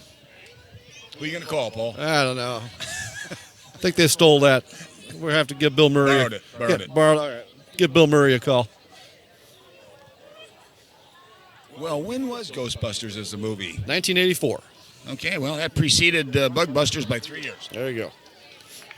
So now we know that. Everybody out there now knows when Ghostbusters. That was a great summer. I miss Stay Puft, the Marshmallow Guy. Yeah, right. That was quite a cast in that movie, too, with Ramus and Perfectly Posh. Perfectly Posh. Don't forget Dan Aykroyd. All naturally based products, made in the USA and all under $25. That's hard to do these days. All right, so it looks like we have Newburgh knows baseball. We're excited for baseball in our community. We're dedicated to working hard, growing each year. Every ball player what's important. I'm trying to read it. All I know is this. Baseball builds great use. It's a good way to grow up. And who knows where you can take it all the way to the big league. So it's a great program. I played baseball my whole life. I love every minute of it. Well, you know, baseball's a big thing here, of course, in Newburgh. They were state champs a couple of times, and they've sent a lot of people down to Oregon State, which everybody knows is a big national collegiate football power. This year they made it to the Final Four, and were it not for a couple of unfortunate things that happened, probably would have had a real good chance of winning the national championship for the third time. Oh, absolutely. Pat Casey, of course, a native of Newburgh, was a baseball player himself, as I think all his brothers were. And he looks like he can still play today, to tell you the truth. Yeah, yeah, absolutely. He does a great job recruiting, because a lot of people wouldn't think you get a lot of baseball players out of the Northwest. Well, we have a beautiful black horse with a, I'm not sure what that is, what we would call that.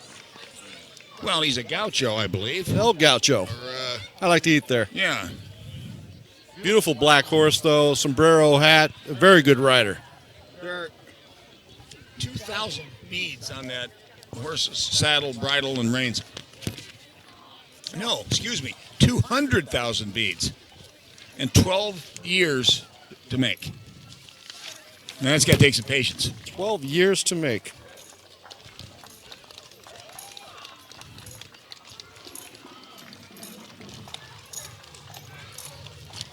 All right, look at this. Look at there. That's a Peruvian Paso there. Wow. So's that one. Wow. Or a Paso Fino. Variations of maybe original, of a breed that came out of Peru. And they were walked up the Central American corridor there and brought into the United States. You can always tell them by their gait, that dancing, stomping gait that they have. And they're expensive horses. And the interesting thing about them is they can cover more ground in less time than any other horse breed. So they say. It makes them look like they're floating a little bit. Yeah. Well, they have a gait that's between a walk and a trot, and they can keep it up forever. So what we have, La Sierra of Dundee, huge float coming by here. I would say that this is your general manager's, sales manager's favorite restaurant, is it not? Yeah. Brad Walrich visits there all the time, and he has a special salsa made for him that I wouldn't recommend to anyone that wants to survive. We should have put him on the float. So we got the beautiful float going by with some music and a bunch of horses and some lassoing in the back. 1, 2. It's about 6 horses, beautiful horses as well. And you got some ropers here too. That's interesting. Yeah, they're lassoing, walking and on horses, doing some lassoing. There's another one of those lassos over there. See, you see the distinct gait that they have.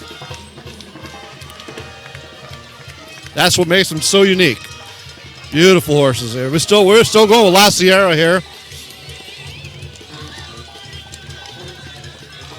They probably have about at least 15 horses. Big horses. Gait they have, yeah. It's faster than a walk, but slower than a trot. And they can, as I said, they can keep it up all day. Here's the Veritas Vanguard, Paul. Veritas School in Newbergh, classical Christian school for kindergarten all the way through 12th grade. Moved to a new location this summer up on College Avenue on the corner of Bell Road. Offers a remarkable class education with middle school and high school cross-country team, debate club, state champion choir, garden club, and drama. I went to a graduation over there a couple years ago. A friend of ours, family friend of ours, graduated. It was a pretty impressive presentation, primarily because of the kids' presentations. Well, lots expected out of those kids. That is a great school. It's funny. Sometimes the more you expect, the more you get. Isn't that right, Paul? I would concur with that, John. I expect you to sell 12 more cars this month. Valley River Dancers. They're a local square dance club that dances here in Newburgh. We have lessons available for all levels of dancing, and we dance every other Friday night in Newburgh. Well, there's a 65 4x4 Chevy, precision welding. A nice clean truck, no doubt. Yeah, it really is. And what I like, it has the cool American flags in the back. Very nice. Very nice. And more importantly, here comes one of our Fords, John. That's one of ours. Newberg Veterinarian Hospital. That's our next door neighbor. That's correct. They put a float in every year, and they put some work into it. That's pretty well done, isn't it? So all our small town festival, they have rockets coming off the side, some food. You can almost put that in a Rose Bowl parade. That's a nicely done float. Yeah. Oh, they got Elvis on here singing. Unbelievable. You got Elvis. All things that are American are on that float today. Yeah, that's a fact.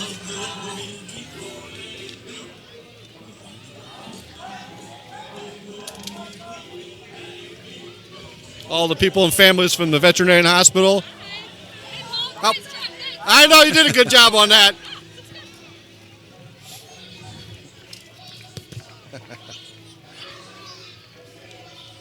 They do a fantastic job over there.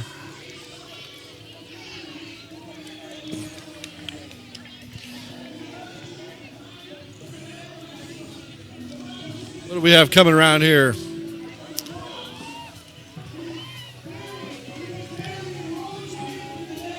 Here's a float commemorating what Saturday night should look like. In many small towns all over America, on Saturday night, the town would shut down and all would gather in the square to sing and fellowship together. Today, we honor that tradition as we sing our version of Small Town. Singing to be said for that. Yeah, singing and fellowship.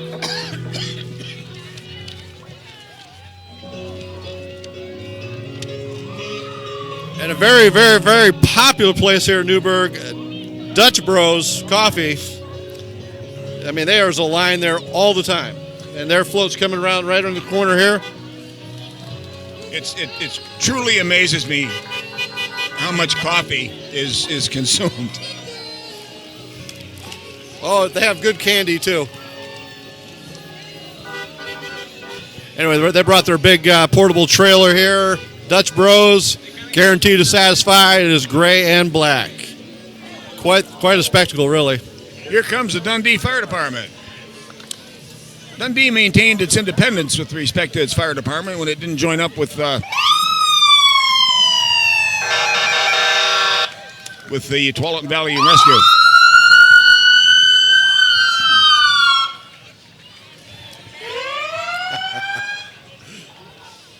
They sure did build themselves a nice fire department building over there in Dundee, didn't they? That's one of the biggest buildings over there in Dundee. What do we have here? Small town Saturday night. Dundee Family Dentistry. Dundee Family Dentistry. Dundee Family Dentistry throwing candy to the kids. Creative little float that says cinema. Elvis in CL, a clam bake. Elvis in clam bake. Did you see that movie? I did. Yeah.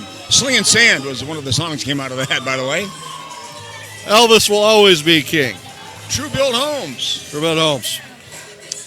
It's new to our area, it says. I'm not familiar with them. On Your Lot Builder out of Salem, Oregon. You like that? They're driving a nice F-150. Yes, they are. All right. It's orange and black. I'll let this one go to you, John. Hilum Park and Rec. Hilum Park and Rec organization believes in our small town, knows how to have fun through community parks, playgrounds, and activities. They've really done a lot around the community here. They're currently engaged in building the swimming aquatic center on the Villa Road. Lots of kids in the back with their towing, and everybody's in tow with all the activities. Of course, everybody knows about Hilum Glen, the golf course. A beautiful golf course. And the Rogers Landing boat ramp, they had a hand in. And up until just a little while ago, they had put in a kayak and canoe launch that I think they've had to shut down for some reason. But they do a lot around here. Don Clemens, the director, is a guy who can make things happen.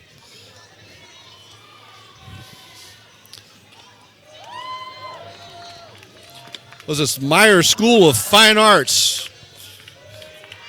That young man just did a split right in front of us, John. Yes, he did, didn't he? That would be painful for me.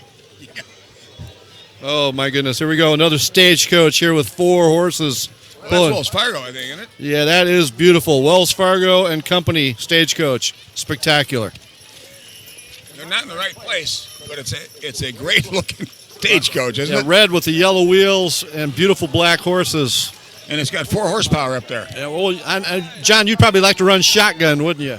Oh, I would. Yeah. All right. And right behind Wells Fargo here, we have River Bandits driving in this unique John Deere, which is called a Pro Gator.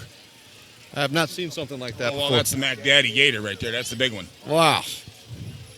And they're the Poo Patrol. Yeah. Poop Princesses. They got their shovels and their outdoor gear here to pick up all the poo. Well, somebody's got to do it, Paul. I've been there.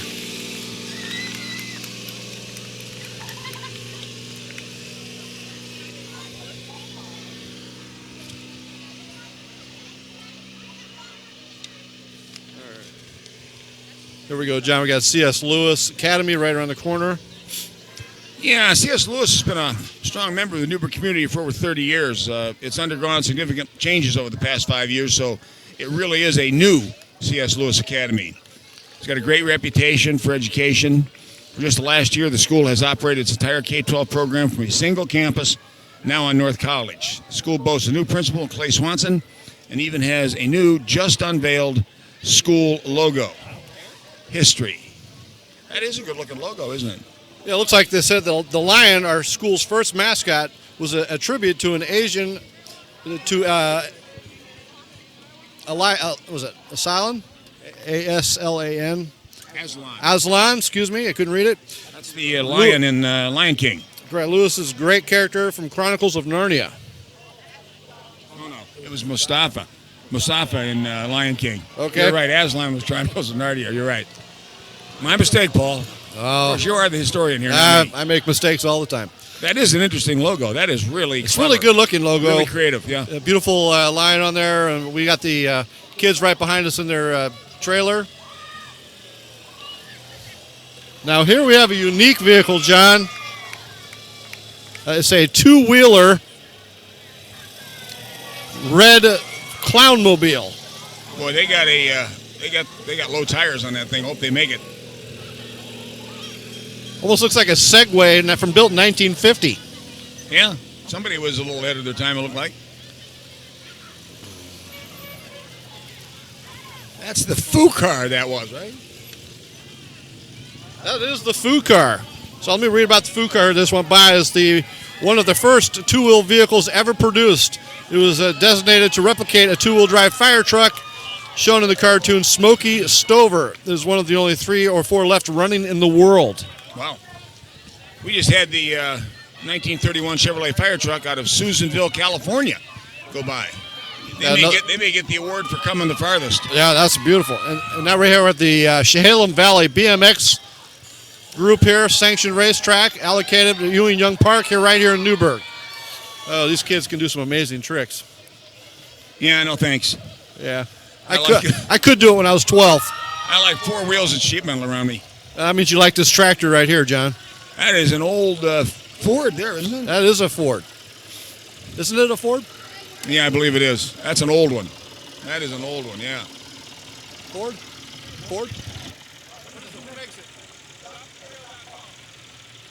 What's the tractor? Oh, Massey Ferguson. Of course, that was a partner of Henry back in the day. That's where they came up with some of the 3-point hitches on the Ford N-Series. One of my favorite places when I was in college at George Fox was Yay Old Pizza and Pubs. They're driving by. I want to give them, had many pizzas from them in the 80s and 90s, and we're definitely going back now. Local real estate experts. Oh, Danielle Jackson and who's the other one? Amanda Ryder. Oh, no, this is the Wilcutt's company. Yeah, Amanda Ryder. Yeah. Amanda Ryder, Danielle Jackson. Yeah, Wilcutt's Company Realtors. Yep. Quite a lifted vehicle. Wilcutt's have been good customers of ours for years. Years. Good builders. and primarily locally.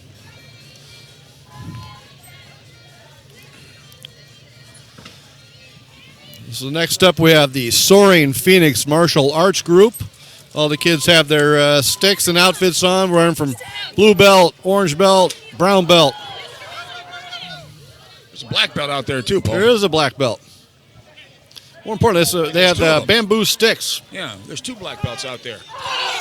Yeah. Giving us a little demonstration on outstanding. This almost reminds me of a Karate Kid. Mr.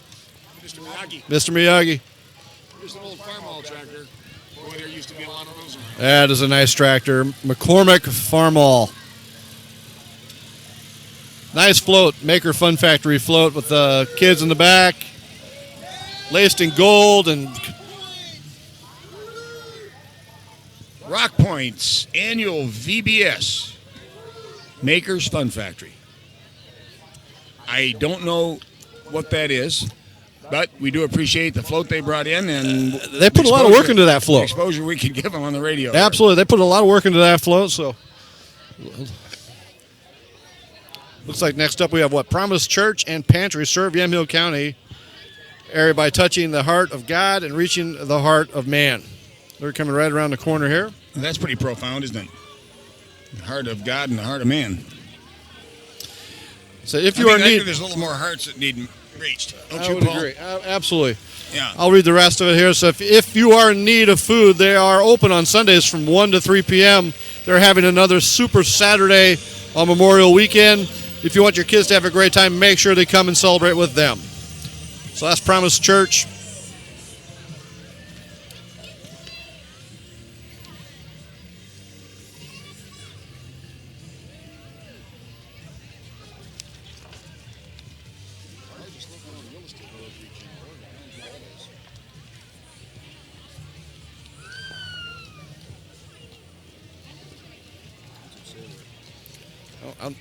Premier Properties says here, largest locally owned real estate brokerage in Oregon and Southwest Washington. Says they sell over $2 billion in real estate annually and have more than 850 real estate professionals working out of 10 offices. It's a pretty big organization. Yeah, it says the 21st fastest growing companies. My goodness. Yeah, and it appears they were singled out by the Portland Business Journal in 1915. I want to take this one, John. This is Miss Newberg garbage truck hauled garbage from what looks like Waste Management. For almost 30, they've been with Newburgh for almost 30 years. It's a great truck to have in the parade. Stan Primozic, he's another county commissioner. Hi, Stan. Good. Good to see Stan in the back. He's standing up behind a Mazda M5 in red with the American flag. Dry Oak Landscaping. And for all you people, driving a Super Duty, of course, there. Yeah, Super Duty commercial. Dale would like that. Yeah, probably sold it. And for all you alien folks from McMinnville and around the area, the Alien Royalty 2017 Alien Queen at the UFO Festival at McMinnville. Mary Mayer is coming around here.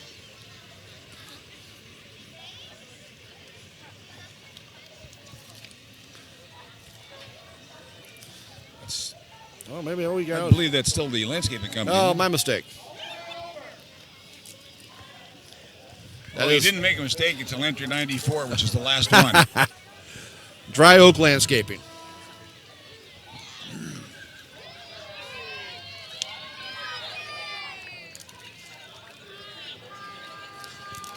Oh, here we go. Oh, okay. So this is the Alien Royalty 2000 Alien Queen I was just referring to.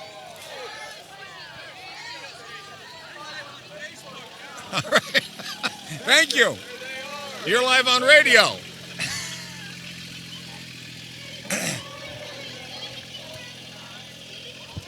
Not exactly sure what Alien Queen means, but that was a statue there of a alien that they had, a genuine space alien.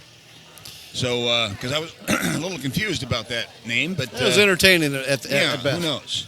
And it looks like at the end here we have a Porky the Pig. That's all, folks. Ending. And there we are. Crohn's Appliance and Services hauling that. That was a fantastic parade here again at Newburgh. It really was. It really was a good one. You know, it seems like people put more time into these floats every year, and and it shows. And you gotta send out some appreciation to them and some credit, because I'm telling you what, it's dedication, and not only dedicating the time to come out today, but getting the things all ready and going to get the vehicles. And of course, we know how that goes, don't we? That's right. A lot of kids, a lot of families put things together, spend a lot of time during the week to do this, and all for a great cause, and makes you feel a part of something. That's really important. It really is, and that's what small town America is all about. And even though we got 25,000 people here now, we're still a small town, and it feels smaller than it is. Sometimes it just makes me want to say, thank goodness we live here in America. Yeah, I'm with you on that. Very proud to be. Okay, Dave. We'll hand it back to you and let you work your wonders, and thank you for covering this again. It's a great service to the community, and not to mention a real pleasure for us to participate. So good luck with your upcoming ventures, and hope everything works out, and anything we can do to help, don't hesitate to call.